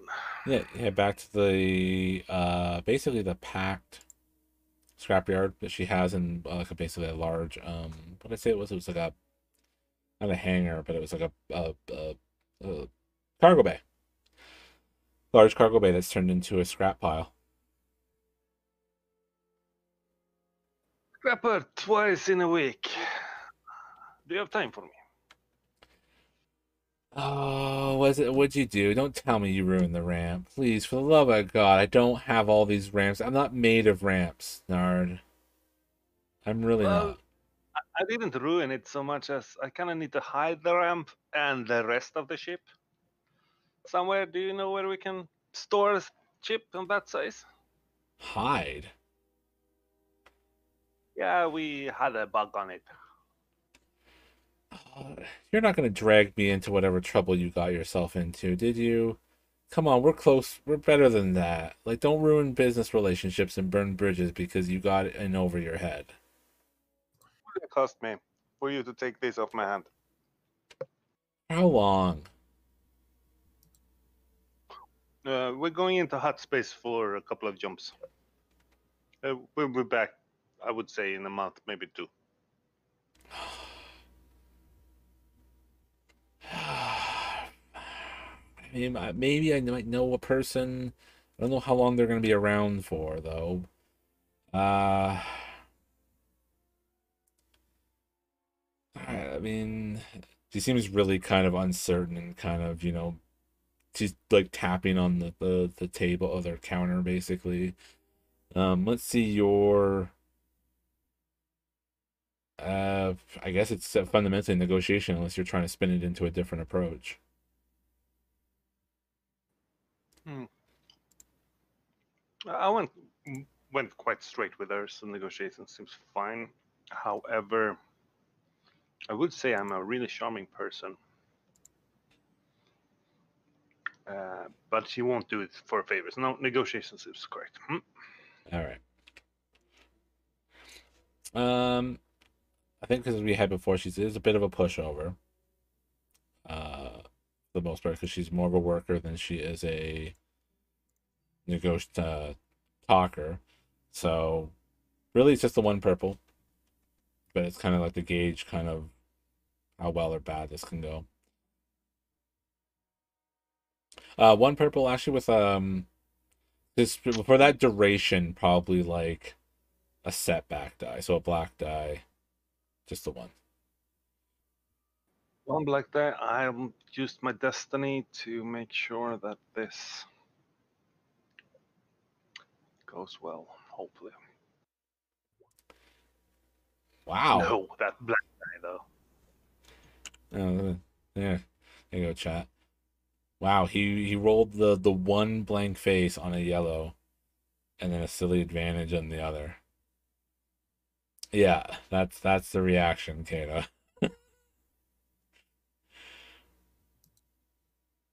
So she's like thinking and kind of oohs and ahs, and she's just like, I mean, I can maybe like a week or something, maybe, but like a month or two, well, no one's hanging around that long that has a hanger for your pile of scrap. Yeah, that's correct. It is a paddle scrap, isn't it? I mean, I say it with all the love and care, but I've seen the ship. It is what it is, Nard. Yeah. We just got too used to calling it as our home, but oh, and it would be nice to come back to a home without having tracking devices on it. Maybe I know that this is far fetched, but do you know of anybody who needs to rent a ship for a while?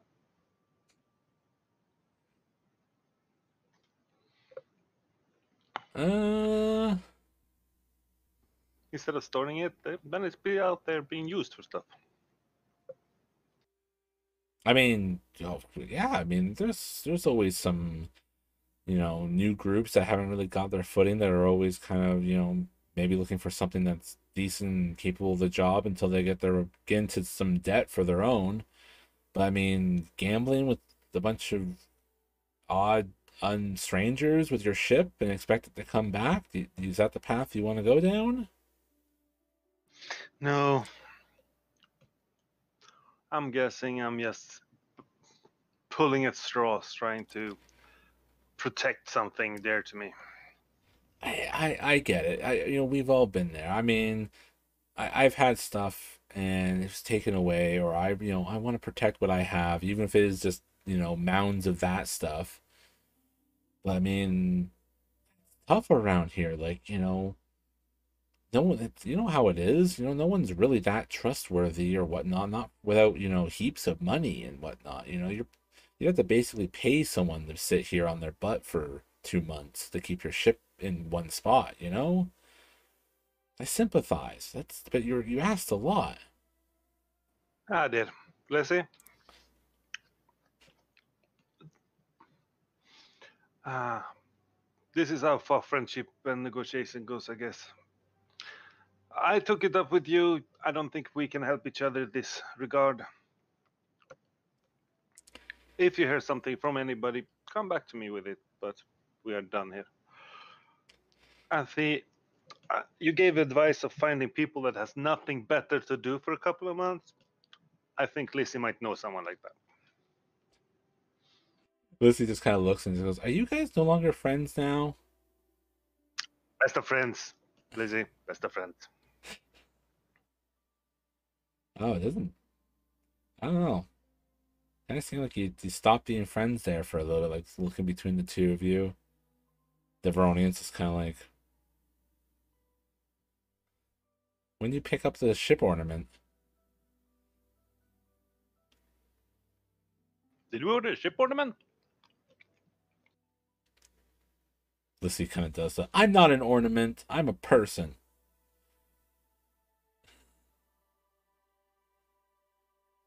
Oh, you meant Lizzie. Oh, sorry.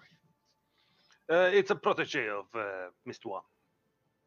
Oh, yeah. Been there. Seen that before. They always start off as a protege or a secretary, or then it turned into something else. Yeah. Tell Kato, good luck.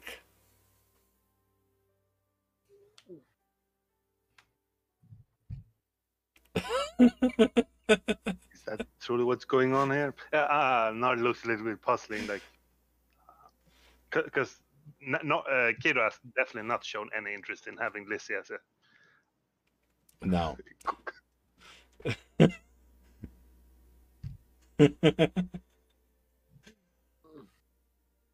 He's biting his tongue so much. He's like, "This is not my scene. I can't interrupt." God damn it.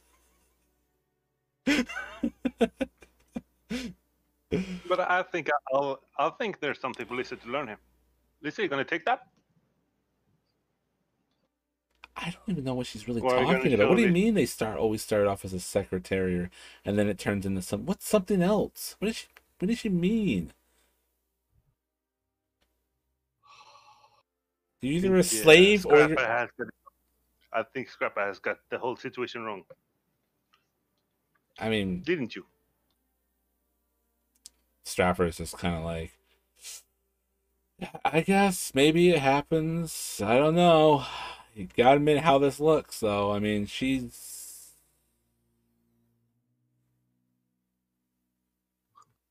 Will you explain it to this young girl how it looks? I mean, I could take a shot at it, but I mean, do you really want me doing the talking on this one? I think you definitely got it wrong, and if you get it wrong, Lizzie will tell you off.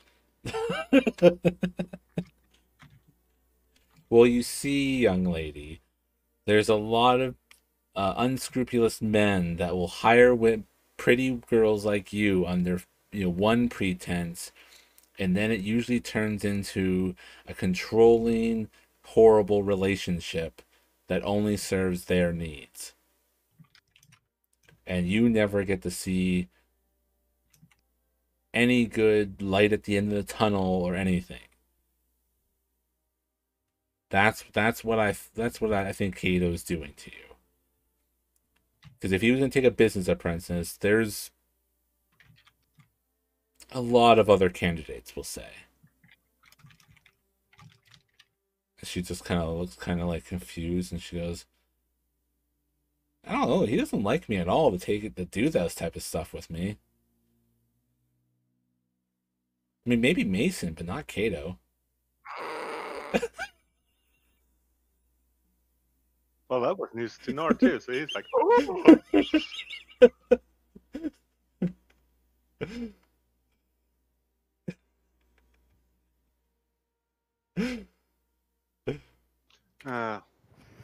You're so lucky I'm not present right now. Yeah, and I don't have a holo recorder either. And I'm just, damn it. This didn't turn out to the chick fight that I thought it would be, so I think we're done here. Yeah, I think on your way out, Lizzie just kind of turns over shoulder into kind of just a thing to strap her on her way out. Man, she was a weird one. Where did she get the idea that Kato would do that? So, like, a lot of guys do that? I think that she's kind of jealous that you get a close relationship in business learnings from Kato and she does not. Oh. I've seen a lot of jealous people. That happens a lot. I bet you do. So do you think you know somebody who sits on their ass for 2 months on this base?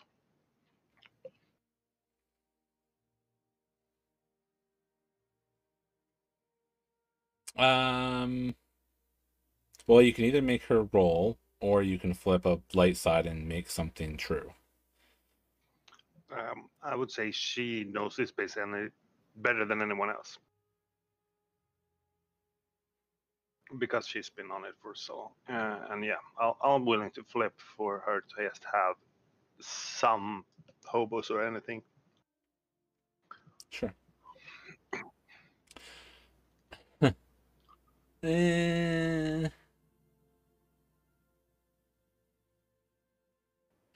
I mean, I could make something true. I thought of some weird, really crazy out there idea, but I don't think that would be all that great because that doesn't make as much sense.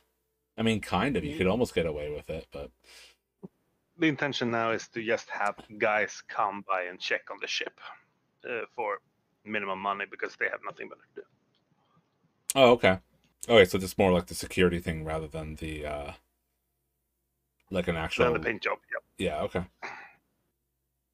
Yeah, basically, yeah. She can pull together some essentially hobo friends of hers or friends to stop by and kind of, maybe she convinces them that it's like something more important than it is. So they're like jump at the chance to be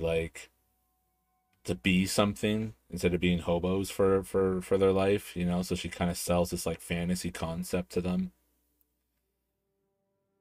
And yeah, I can basically have people check in with the ship periodically.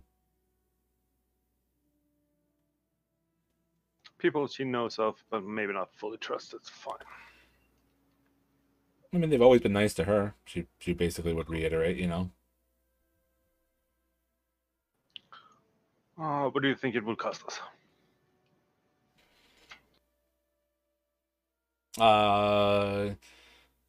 She just says she probably will have to do something nice for them when you get back. What's nice? A steak? Gold bars? Energy drinks? Fetching a freaking rancor?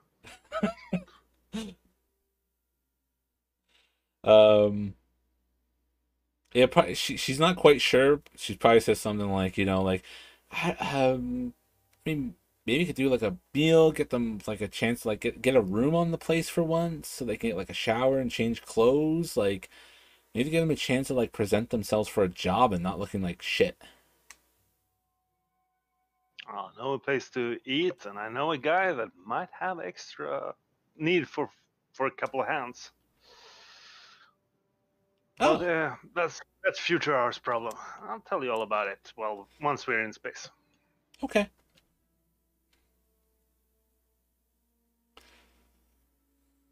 And yeah, you guys can go about your ways. Return to the ship, or do you have anything else you need to do?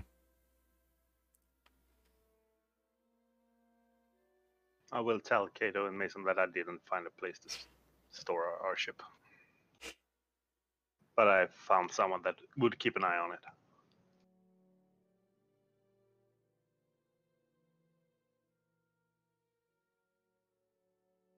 How's the ship looking, Captain Wom? Yeah, the damage is still here, but that might end up being more of a blessing. No one's going to want to steal a damaged ship, and if the person you says is going to look after it, does look after it, we should be good to leave here for the few months we are gone. So when are we rehauling stuff?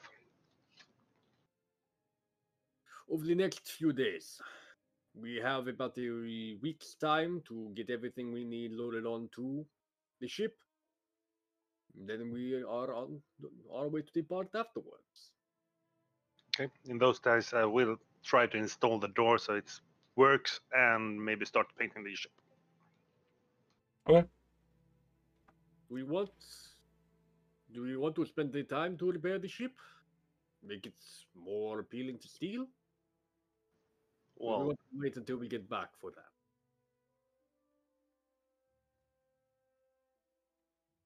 it's always good to have a functioning door, but I guess if they try to steal it, they won't have a functioning door, which means they have a cockpit, and that's it. Who wants to steal a ship you can't easily get onto? I'll leave the final call up to you, Nard. I'll start working on getting everything ready to move. It's like having a speeder bike and taking away the handlebars. Keru nods to that.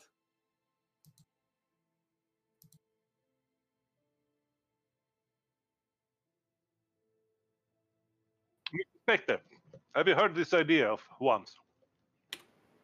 No. What are we doing, fellas? Since we're switching ship, to keep our ship safe and stranded here, I do not install the door. Because if I do that, then of course they have a functioning ship to steal and run away with. But if they run away, they pretty safe in the cockpit, but the rest of the ship is vacuum. Okay. Though I'm fairly certain that, I mean, if they've got some money to throw around, I think it's a lot cheaper to steal a ship, get a door fixed, than buy a new ship. So, depending on who would try to steal it, there's still a Yeah, chance it could get stolen, depending on how yeah. deep some of Uh, these pockets uh, are. uh, me and Liz have worked out a scheme to protect the ship. However, if they are to repair the door here before they steal the ship, they will notify us. Because that's not something you can do without people see it. Okay, well, before we do that, I need to grab a few things. And we need to take our food and stuff onto the new ship. Yeah. Because it wasn't fully stocked. Well, I fixed that. No, the new ship. Oh, I see. Mr. Wam, how do you do business dealings? If you're gonna ride the ship, you don't make sure that it's fully stocked? Well, I don't know if it's fully stocked or not. I just assumed it wasn't. I don't think it was while I was over there. Was it? I There didn't. seemed to be All a. you remember was the paint, yeah. I didn't technically say, but I think it's probably got like half a stock of provisions. The provisions themselves are probably like the cheaper B grade, no name brand version of provisions. So Okay. basically, kind of like worse than what you were running on before you resupplied. No special foods or bells or whistles in terms of provisions. It's basically just straight. They're almost rations at this point. Like it's almost like stuff you'd have in the trenches.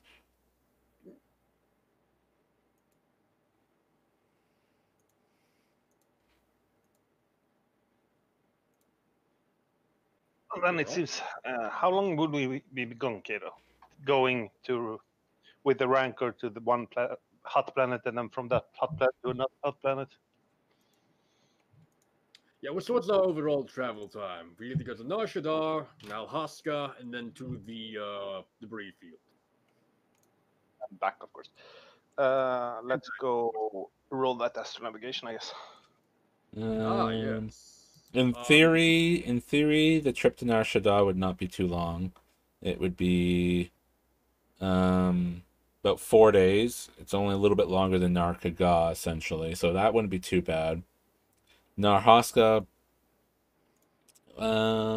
it's trickier because it doesn't have a hyperspace lane, so it would probably be like a week.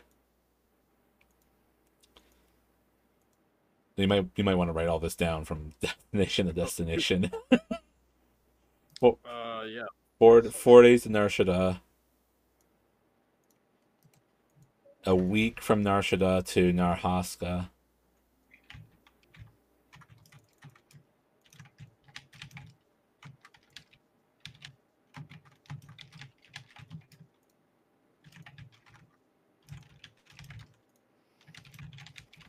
Probably a week and a half. No, a week and 3 days from Haska to Kaga, which is where the debris field was with that battle that you guys only got the information for Gleam off of.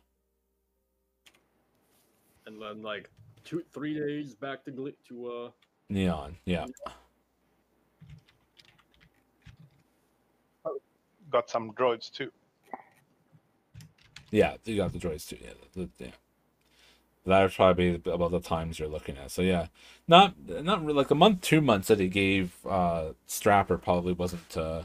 It's probably pretty out there because I mean that's like not half a month, but it's 3 weeks or so, assuming not too many delays at any of the locations to do any and all of this. I expect delays on all of those locations.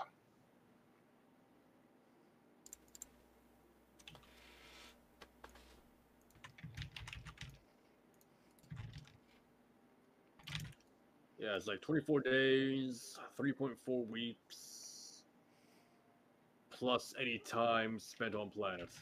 So yeah, month, possibly.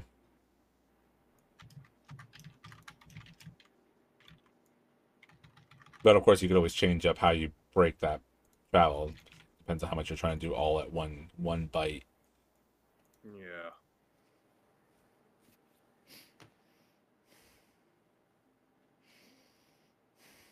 So yeah, how do you relay that to Nard when he asks you how long the trip's going to be?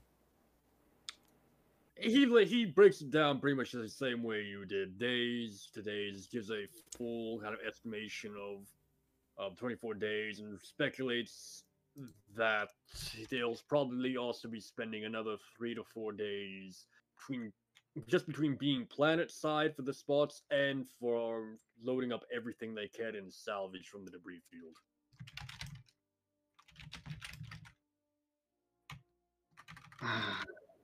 Yeah, we can't really take the remembrance with us either. No sense in it either. Well, I installed our spacesuits on the remembrance, not on the Wayfarer. Oh, they're tied to the ship themselves? Yeah, it's the whole thing. You had to set it up as a thing. I didn't know that. Like life support But tubes, like an umbilical type thing. But I, then, I see that picture now. I thought it was something different. But depending on how long we can have for repacking, I don't know. All my four thumbs has been like in the middle of my hand lately, but I might be able to reapply it to the Wayfarer instead. We should have the time. We have a week before takeoff. Shouldn't take us more than 2 days to load all the supplies we need. Yeah, also we could, if we still think it's weird, I could focus on fixing the door and we can ride both ships. Remember, it's not going to fit inside of the No, but autopilot and following locations is not too hard to do. How much will that cost us in fuel? Because I imagine we're going to end up paying for the fuel on the Wayfarer. No, I don't think that was part of the deal. That doesn't make sense to me. Well, here's the. Well, that's under See, they don't know you want to do multiple stops. Yeah, If we're you going to refuel that if to do you another thing. Yeah. if you do the one jump and do the job as they said, they wouldn't charge you fuel. But if you suddenly come back and be, oh, by the way, we took the scenic route, then they'll be kind of like, you just went through a bunch of fuel. Then there's the issue, right? Like by default, if you Yeah. just do the job, they know that there's going to be fuel costs. They're obviously going to eat that part of things. Like they're no, that's why I was speculating we just pay for the fuel ourselves for it. I mean, you could. I don't know if the Remembrance would have a slave system, because you can do ships with a slave system and have them follow suit. All I was keep in mind, it's like you can just pilot both ships if it's really important. Like That we could. I don't know. Do any of us have enough piloting skill for that? I told you I could pilot the Remembrance if I had to. Oh yeah, right. I keep forgetting that. I would probably do it with some kind of slave program. Yeah, it's much easier than doing it myself. Yeah, I don't have Cato to would do it be. like this enough. Yeah. If this idea comes up at all, Cato would kind of hoe and hum about it a little bit, because he already knows we're going to foot the bill for the fuel on the other ship. But his remembrance, what's the deal on how much it's going to cost us to risk the remembrance staying here versus fuel costs to bring it with us versus like yada yada yada. Do we even have to take it as far as? We would actually have to like bounce it around all with us. Because where's Narkaga? Right there. Yeah, we could leave it on Nar Shaddaa. That could be a thing. Pick it up on the way back. And again, we're leaving it on Nar Shaddaa. If you think it's crazy to leave it on Neon, landing on Nashada, and it wouldn't be like stripped for parts immediately. Some kid will like start taking it apart for pod racing pieces. Yeah, I think this is just the worst, of course, that we think about it. Because we are supposed to be landing on a hot place and give them a big ass rancor, so probably we're pretty safe in hot palace grounds. That's a good point too, actually. Though, are they going to be expecting 2 ships to land? Nope. Are we gonna land with 2 ships? We can always just stay in space with the other ship. That then splits the party entirely. Like one of us will have to stay. At least one of us will have to stay in space.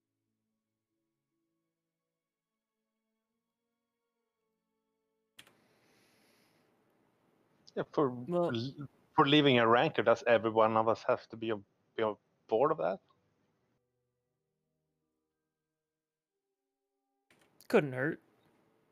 Wouldn't hurt, but also true.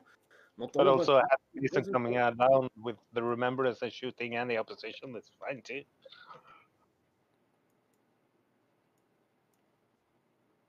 Yeah. There is also a second benefit I've thought about. If the Quasar Raiders, Both worked. riders. if the Quasar Riders are looking for us, having a second ship stay in space to keep an eye out for them might not be a bad idea. Just in case we get unfathomably unlucky. That doesn't sound like us at all, does it? Okay, so the plan now is to fix our ship, and maybe slave up the computer so it can follow us on autopilot. Unless the other ship already have a computer that I can put a slave program in. Then we can have that ship follow the remembrance, and nobody has to be in touch with the Rancor.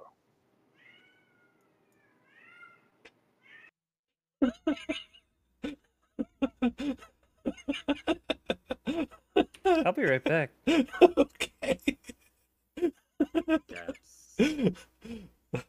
That cat was very unhappy.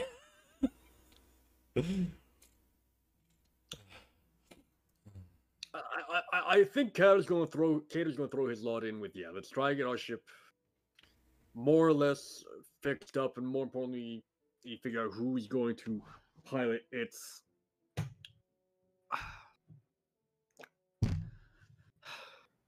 How much is a slave program? Because I don't know if it's a program or hardware. Let me do.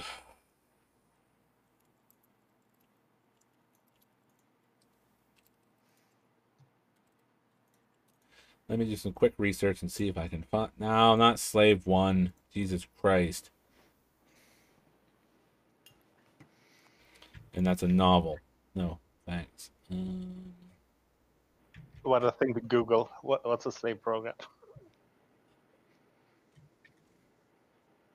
Connection.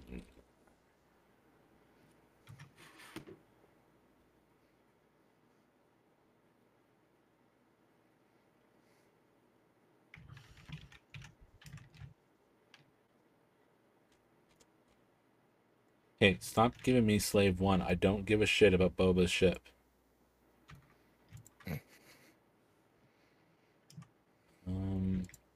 Maybe I could just do -1. Slave trade.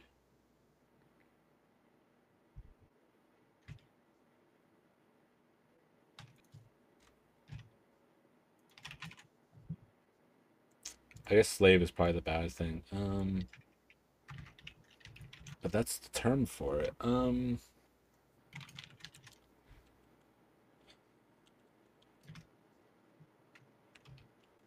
on, Google. Work for once. Yeah. I guess automation program. No, it keeps giving me slave 1, not the actual hookup.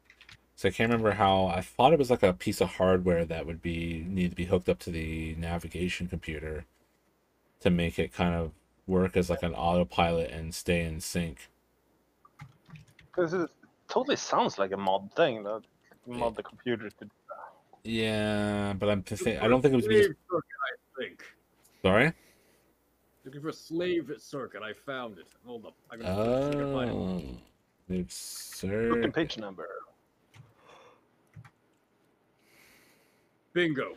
Oh, there we go. Slave circuit. Slave circuit was a mechanism that allowed for remote control of vehicles systems while using a communications device. In technical vernacular, a vehicle that had a slave circuit installed was slave rigged. For a vehicle that wasn't slave rigged, the owner of the computer, a little programming skill could set up a temporary slave.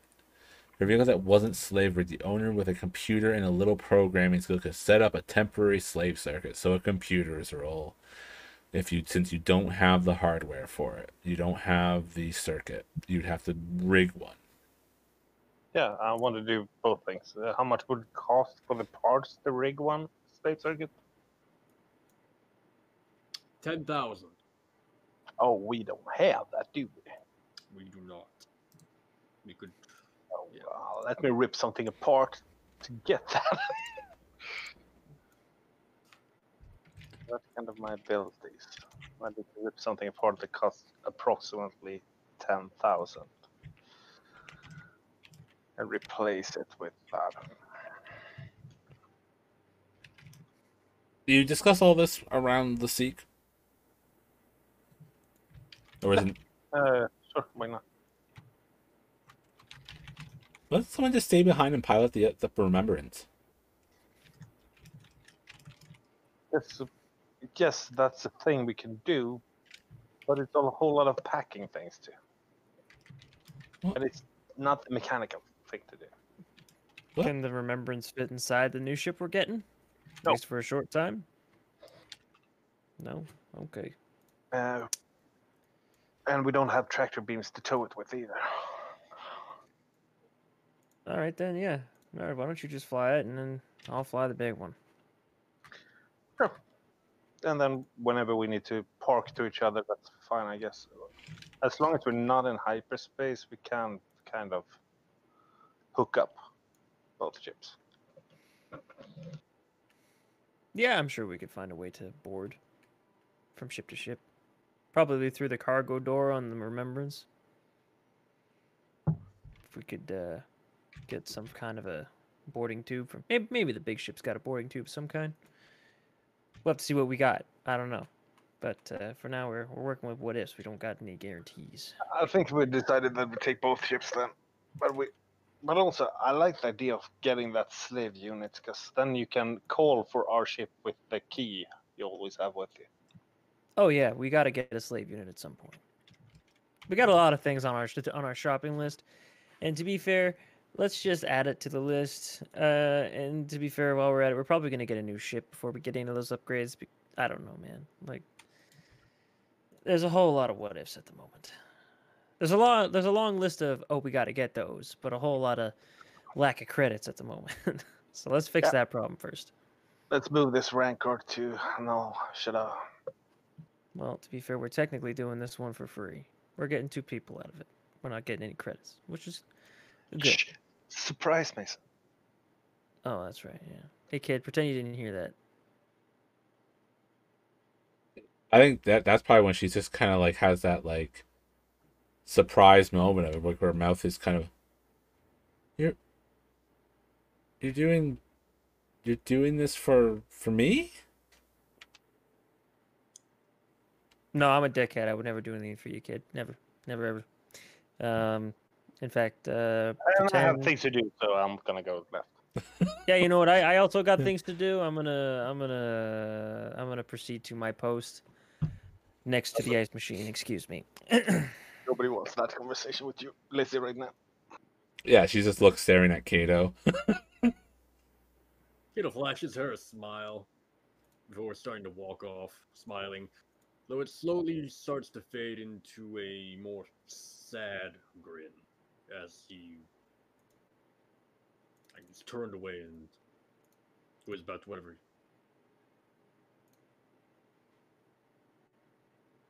I'm not sure what he would have to do next. Maybe bookkeeping of some kind? For getting everything transferred over? You leave the room and then you're like, wait, why did I leave the room? I just wanted to get out of there, but I don't have anything actually to fucking do around here. The dramatic entry, that was a dramatic exit, but I have nothing I actually need to do. Yeah. I guess I stand here for a while. Did I leave the stove on? I left the hyperdrive running, of course.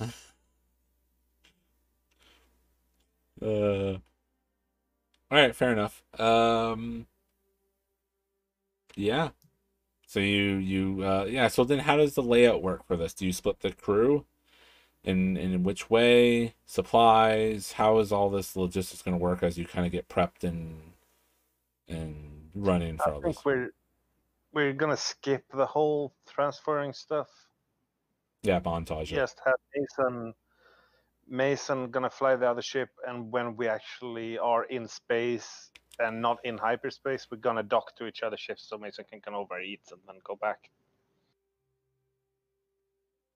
I think a bare minimum of supplies in the hyperspace line is also a good idea because you might be in there for your day or two at a time. Well, he bought a little more than bare minimum, for he's the one that's gonna pilot the other ship. Gonna need a whole lot of liquid courage. Yeah, you're just gonna fly a ship on your own. The only voice you hear is a rancor in the storage. Do we want to leave him alone while the Rancor? Like, is that something Mason is okay with? Hey, so long as the Rancor's in a box and it's not near me, I'm okay with it. I mean, we can split some shifts and keep him company if you want that too. No, Mason will yeah, Mason will probably float. Have his gin bottle. I am a friend.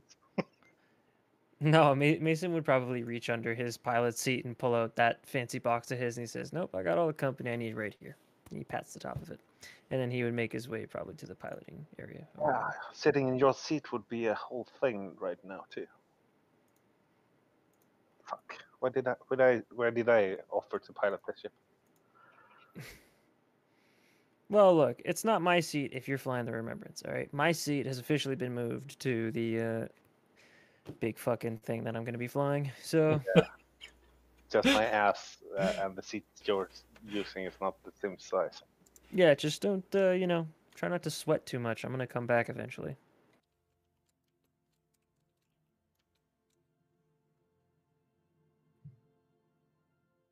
Actually, do you sweat? I don't know. Nard, is it possible for you to sweat? I mean, most of my outside is sweat. Oh, good. Well, okay. I really like the cold though, but yeah. All right. As soon Well, I'll as tell it you got what. hot, I sweat. Wrap my chair in blankets before you sit on it. How's that sound? Sure. Thanks. I've farted been on the floor once. Yeah, and try not to do that in the cockpit. I would like to. All right. I'm not running a bed and breakfast for a biker gang here, okay? This is a cockpit. I need it to be somewhat clean.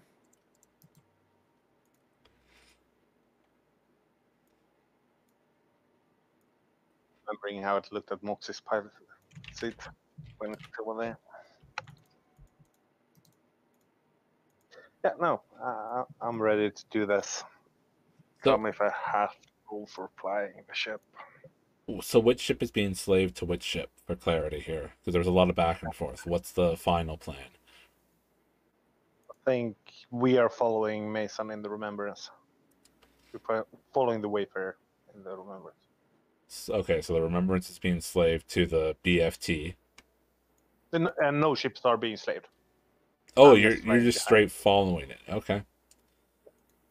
We actually took Liz's advice to do that. Okay. Because we don't have much.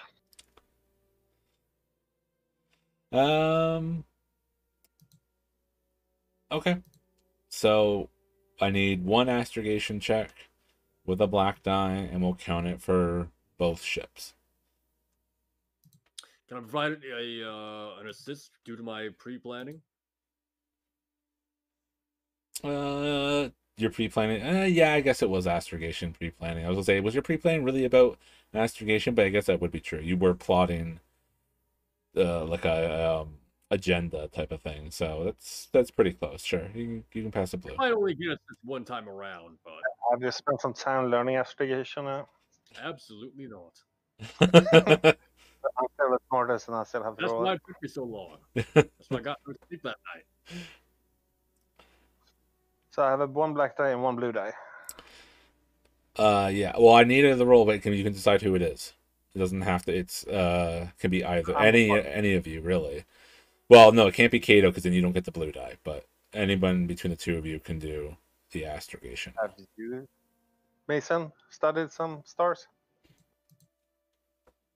You're muted. I just fly. Nope. I'll do it. Okay. The calculations were usually pre-done. I don't. All right. So the first jump is going to take 5 days then instead of 3.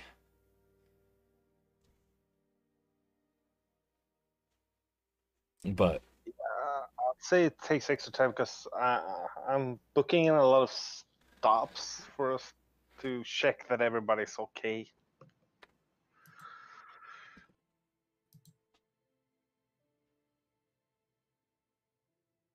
I mean, I don't know if it was gonna be. No, you did kind of say I should have put the extra black die if it was gonna be multiple stops.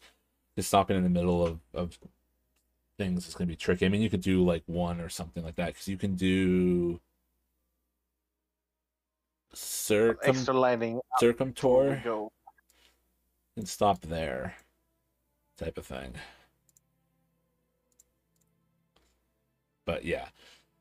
But I think that'd be fine. It's gonna take a lot longer. I don't know. The advantage. What advantage? Yeah, I have an advantage. I don't know. I'd say you don't think you have any strain, so you don't really have the one to clear because I don't know what would really be an advantage on an astrogation when it's already the time is already going to be fail. Maybe familiarity with the system, so you can maybe do it better next time for setting up the kind of like the Yep. group That was astrogation. nice. Because again, you're plotting a course for 2 ships, so that's part of what was tricky about it.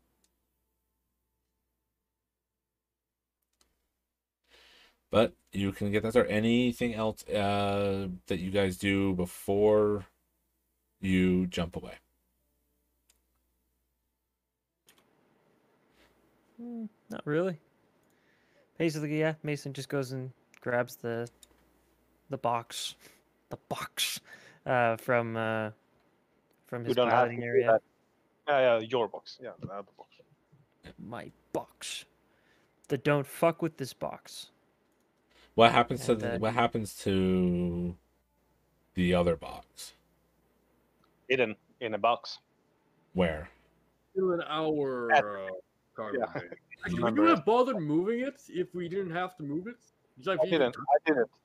I only hid it in a box. Okay. Those on the remembrance. Okay. But then we remember that you takes one stress because you're gonna find that box, but not find the box that you're looking for. Right. Already taken. Don't worry. A message comes in for Kato while you guys are kind of getting the finalize of this whole journey going and sorted out. And Mason's, signing on to be the lonely drunk on a ship by himself. A message comes in from Gleam for Kato. Hello. No, not a live call. Calm down. It's just a message that says basically it's just kind of unfortunately, despite my best of attempts to meet your request and do so well, no money was able to be siphoned out of the transfer between the Republic and your client. We were just too late. Hmm.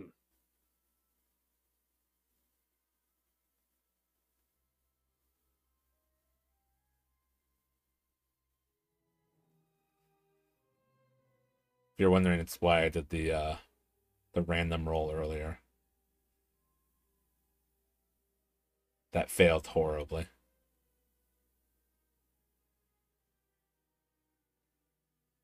This is why I don't let you roll for things, Zal. Well, I gotta had to roll for Gleam and see how well she did. Yeah, Kato doesn't send a reply. He just sits there thinking of what his next move is going to be because his plans were effectively trashed here. I think other messages come in because you also wanted to try to rebid the other people interested in your cargo and try to see if they anyway. One of them bid a little bit more, but it was still relatively not a whole lot. I think it was like a whole like 30 to 40K. Mm-hmm. And others of them basically tried to argue with you, like, "What is not good enough? Like, how? What do you think you got for artwork that's worth so much? Blah blah blah blah blah." And it just became combative and antagonistic back at Kato you. just believes every single one of them as he's figured out what they are because he just wants this thing has to go, and there's no longer has the time or the luxury to be able to play auctioneer. So even like the one that went up, even if it was more than the one on our Huska, it would be binned. Yep, fair. I think that's everything else that really needs to be touched on. So basically, I think we can cut to the image of the outside of Neon as the 2 freighters, one fairly noticeably bigger than the other, kind of roaring out from all the debris and all the clutter of space traffic. And then we see the stretch of pseudo motion as both ships dip into hyperspace. And yeah. So now So now you guys got 5 days at space. I guess we'll start with the Remembrance 3. How is this trip going so far? Anything in particular that like happens that you can think of along this journey? Make a call here. Side. And the journey is without a stop, right? A short stop in Circle because I'm thinking maybe we should check up on Mason so he doesn't wreck everything. So there is a stop planned then. It's not like we're landing anywhere. It's just like we can check in. We just stop in the void. Yeah, we just stop in the void and we're communicating. Yeah, because you are pretty separated. Boys, I won't be getting super drunk when I'm flying the big freighter. This is not a ship I'm used to flying. It's a chance for you to check on I us didn't too. think about that. This is not a ship I'm used to flying, so I will not be drinking a lot. I think it would be best if you drank nothing at all, Mason. Yeah, that's the plan. Works for me. Yes, have to Glad we resist can- to do that. I'll buy you a keg when we get to Nar Shaddaa. Of? Juma juice. Human use. Love it. Sounds good to me. High quality Juma juice. Again, I wasn't planning on drinking, but now I'm getting Juma juice out of it, so hey, cool, good stuff. Like claps you on the back, just a bit of insurance. Hey, you know what? That's fair. Yeah, so like, yeah, for the first half of the leg, Taylor doesn't really do much of anything other than like plan, I guess. Okay. Anything in particular you're planning? Like any? It's like running the final. I guess based on like the landing coordinates we were giving, kind of running through the final diagnostics of how to get rid of the rancor and all that sort of mess. Yeah, just going. Sure, that gets loaded. How he's gonna like going over talking with the Hut or his Chamberlain or whoever he's gonna end up meeting for that. How to collect payment and all that, etc., etc. Like make sure that gets transferred over. Blah blah blah blah blah. Right. So in terms of the finer details, so yeah, you'll meet like the chamberman, the advisor, basically when you're delivering it, and you're so the kind of the idea is that the way this slave dealer, which as I said, I now actually have a name for him. Yay! Which I'll put into roll 20 Yeah. for everybody. Yeah. Doros. He's a Duros male. That makes sense. Ailson J. So the idea is this guy is trying to.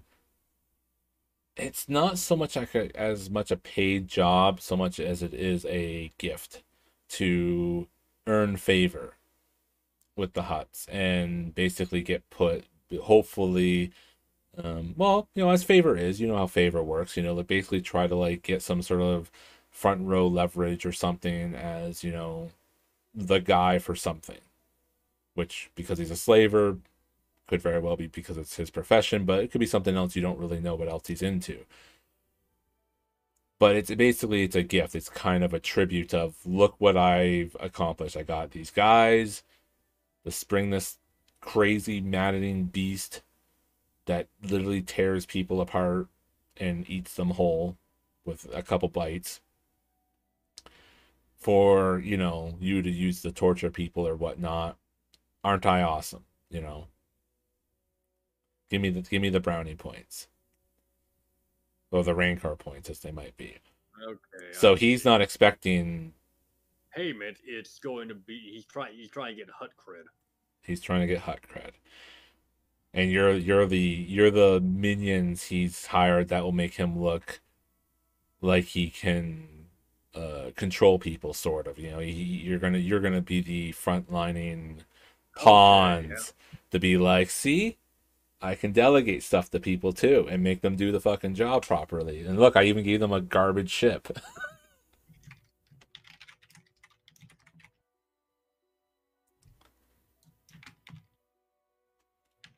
So that's the idea for that. So they cover a lot of the questions and whatnot there. The Hut Palace, or the place you're going to drop it to, will be on Nar Shaddaa. It will not be on Nal Hutta, which is the actual homeworld of the Huts. It's on Nar Did I say Shaddaa. no? No, I'm just clarifying. It's going to be on Nar Shaddaa, so it's on the actual smuggler's moon, so the moon of Nal Hutta. So it's going to be a hut in there that, for whatever reason, prefers not to actually be on the homeworld, which it's not really a big deal. It's a moon, so I mean, like, you're pretty much still on your homeworld, but um, but obviously the big concern is that as a gift for the huts, it's really easy for other people to want to do the same, especially with something so rare. And you're going into Nar Shaddaa. So there's the obvious, clear, and present danger of when we get there, there's a lot of potential dangers. It's not just a hey, show up, okay, we did it, okay, bye.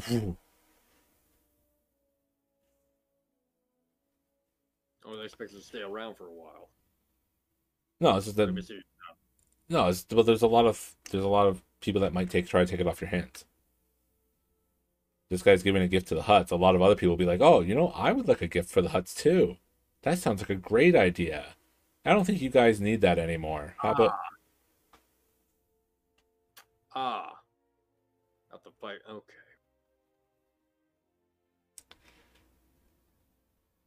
any other key things about the plan, I guess? With that said, you also said where we're supposed to like meet and drop it off. Yeah, there is a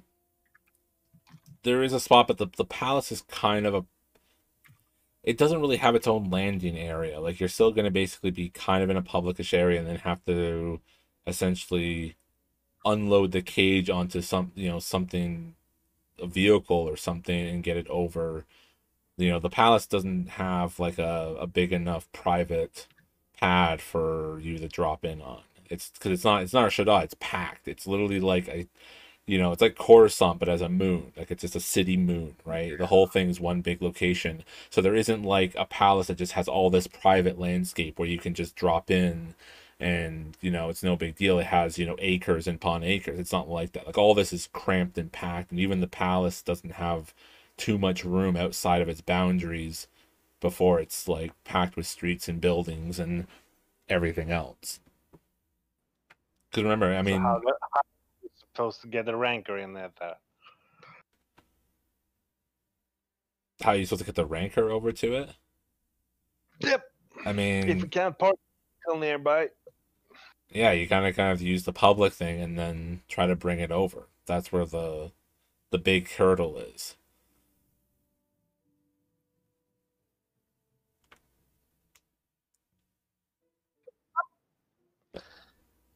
That's something to think about as we land. Find a place to land in Nar Shaddaa. Yeah. So there's that. Mason. So the how does Mason take to being alone for 5 days or 3 days before the first stop? Um, I think honestly, I think Mason's fine unless there's any like fucking crazy nightmares or anything like that happen on my in my dreams. But he's yeah. He's been alone for a while in his eyes, despite having company. So this is nothing new to him. Okay. Because different people take to their environment and being alone. But I guess that makes sense. You were a starfighter pilot, so it's not too absurd to have free time. Actually, you get to still move around compared to a starfighter, so that's probably a bonus. Yeah, he probably like I don't know. I assume he has uh like a small like ball or something that he just tosses around as he waits in like hyperspace or something, and he might like bounce it off a wall or something while laying on the ground or something like that. Just kind of throwing a ball up in the air and catching it and just waiting and then passing out and I imagine there's whatnot. those moments where like maybe before you started doing it, just tossing it up in the air and catching it. You tried it against the wall a few times, but the problem is like when you bounce it, it goes do do do, and it, like does the kind of the 3 point bounce back to you. The problem is like after that, in between, like almost kind of in sync with like another bounce, is the of the Rancor from the cargo room. Uh, It's like yep, do do do bang, do do do bang. yep. Oh, I So want to play. he's just gonna throw the ball up in the air while he lays on whatever cot or bed is present on this ship. Or if he'll just sit in the pilot's chair and he'll just throw it vertically if there's no bed. And yeah, Other he's just things gonna chill. Other things of note, obviously the ship is actually like decently climate compared to the Remembrance for the obvious reasons that you're not near strange things in the Being in the cargo bigger. bay. Yeah. Yep. So there is that huge I benefit of actually like being kind of not cozy, but room temperature. That's warm. yeah. Yep. And also, you're not riding in a cockpit anymore. You have the whole Starfleet command thing. Yeah, well, I mean, yeah, you look at the layout in the thing. Like, there's some extra like rooms, like a big conference room, and whatnot. Like it's that's why I was kind of asking, kind of like, do you do much alone for it? Because you basically kind of have like the ship to each other. You like slide around on your socks and your underwear, just go, just doing like it, just Just fucking risky business it up. yeah, risky business or Mrs. Doubtfire. Honestly, he might like practice shooting a little bit, just like and if there's like a I don't know, something that could be used as a target that's not the Rancor. Like I don't know, maybe they have uh hmm.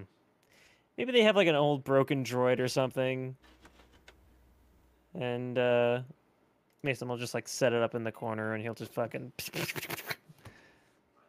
basically practice just shooting, and then he'll go back to tossing the ball, and then he'll just look at basically what the ship has apart from the Rancor board. Maybe he'll look around for some extra supplies or something like that. Sure, you'd have to go into the container part for that.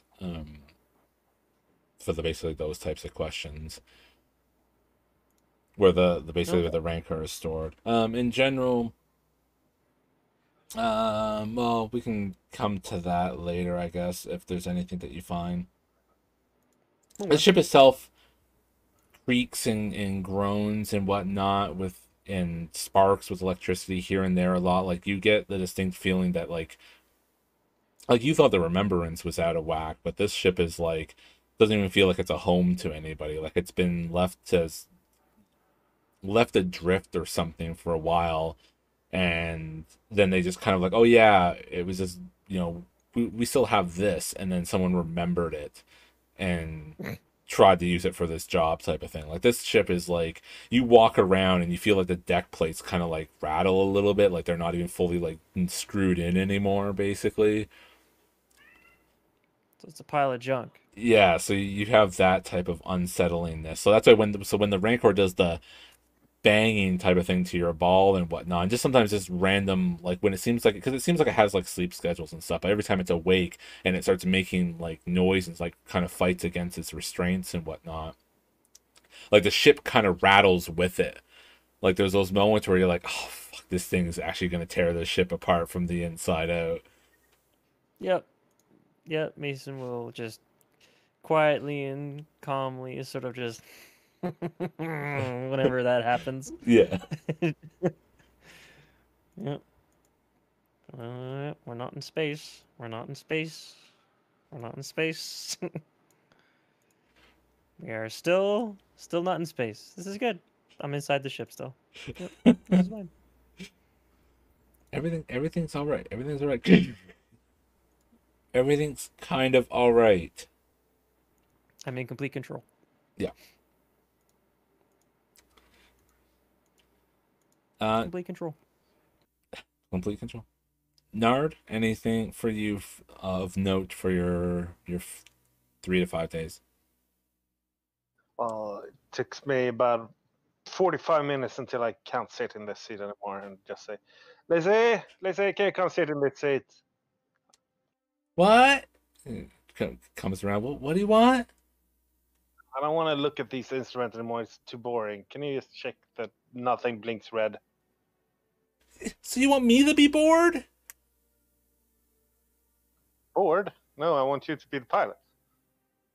Yeah, but you just said you were bored. If that's boring, why don't I get thrown in there? I can fix you a cocktail. Oh, okay. He just hops right in the seat. Oh, well, go through Nord's bar, fix her a cocktail, and then I go back to the cantina, start fixing dinner. It's probably And if you're really bored, I'll come back and talk to you and stuff. Oh, is she old enough to drink? Oh, well, now she is. I fixed her a drink. I think it's one of those things that's probably when you like leave the cockpit or something, like something flashes red and she kind of like looks at it and just goes, like flicks at it, and then just hits the side of the console and the red light goes away. She goes, "There, I'm a pilot now." That's how it's done. All right, I'm gonna roll for how much damage the ship has just taken. Roll 1d100. Oh yeah, we're fucked. 92. Wow. Well done. So 92% of the ship is just gone. Okay, well, that's the end of the campaign, folks. Thanks for all being Mason's here. alive, though. We made it. Mason's alive in the shittiest ship ever. He bands together a new crew, calls themselves the Rancor Riders. The Rancor Wranglers. Oh, He just releases the Rancor onto Nar Shaddaa and rides it around. Yep. Blasting at the hut leaders with his twin pistols and Personally, I kind of like the design of that other ship, but it's too bad it's just worse than this ship. it's a fixer-upper. It's a home project.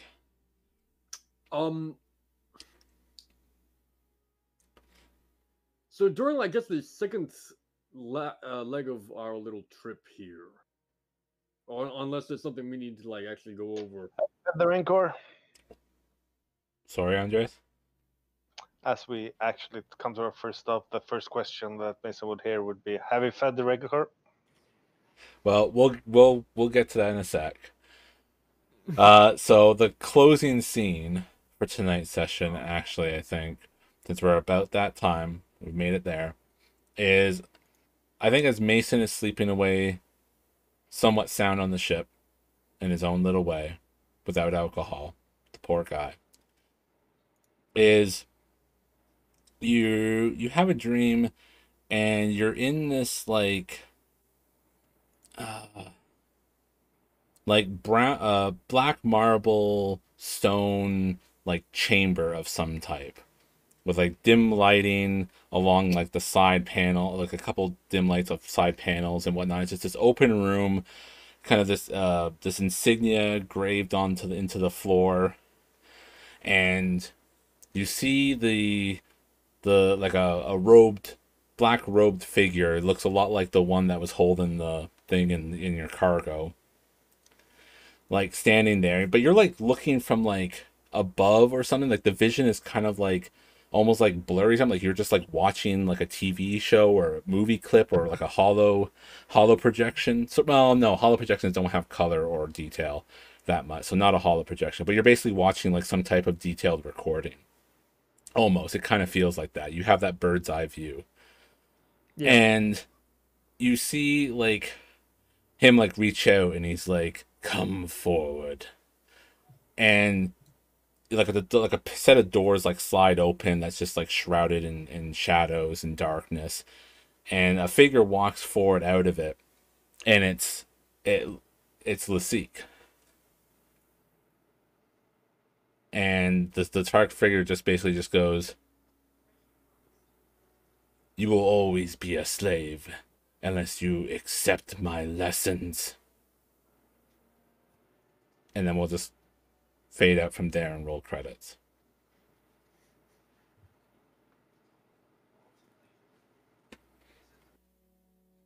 And that brings us to the end of episode 14.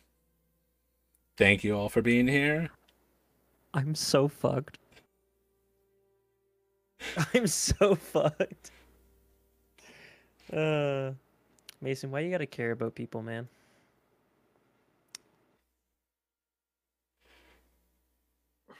I hope you all enjoyed it. Glad you were all here. We'll keep it going as much as possible. I think that was another good one. Feel free to do a shout out to your stuff, Fiend. What's coming next on YouTube and on your Twitch channel? Okay.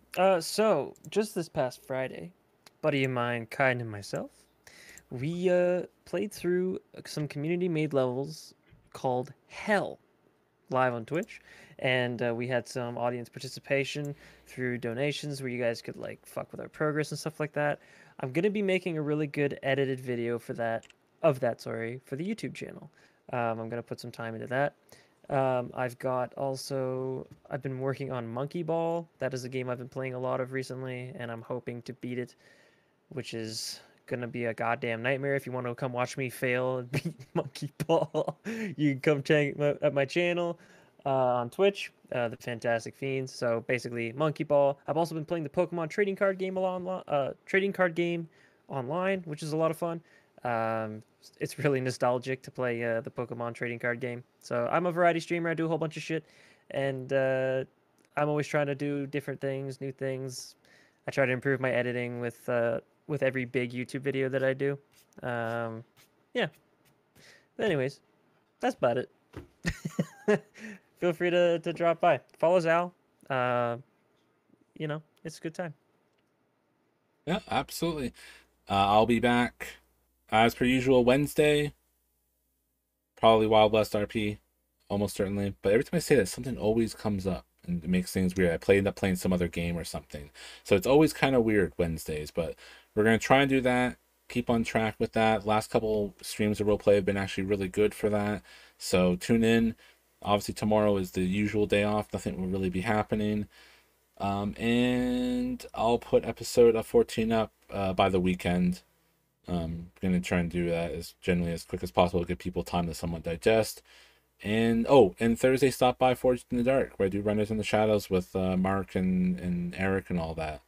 The great crew for doing that, which is basically shadow punk that's done through Blades in the Dark style system. So do that, and other than that, you have yourself a great night.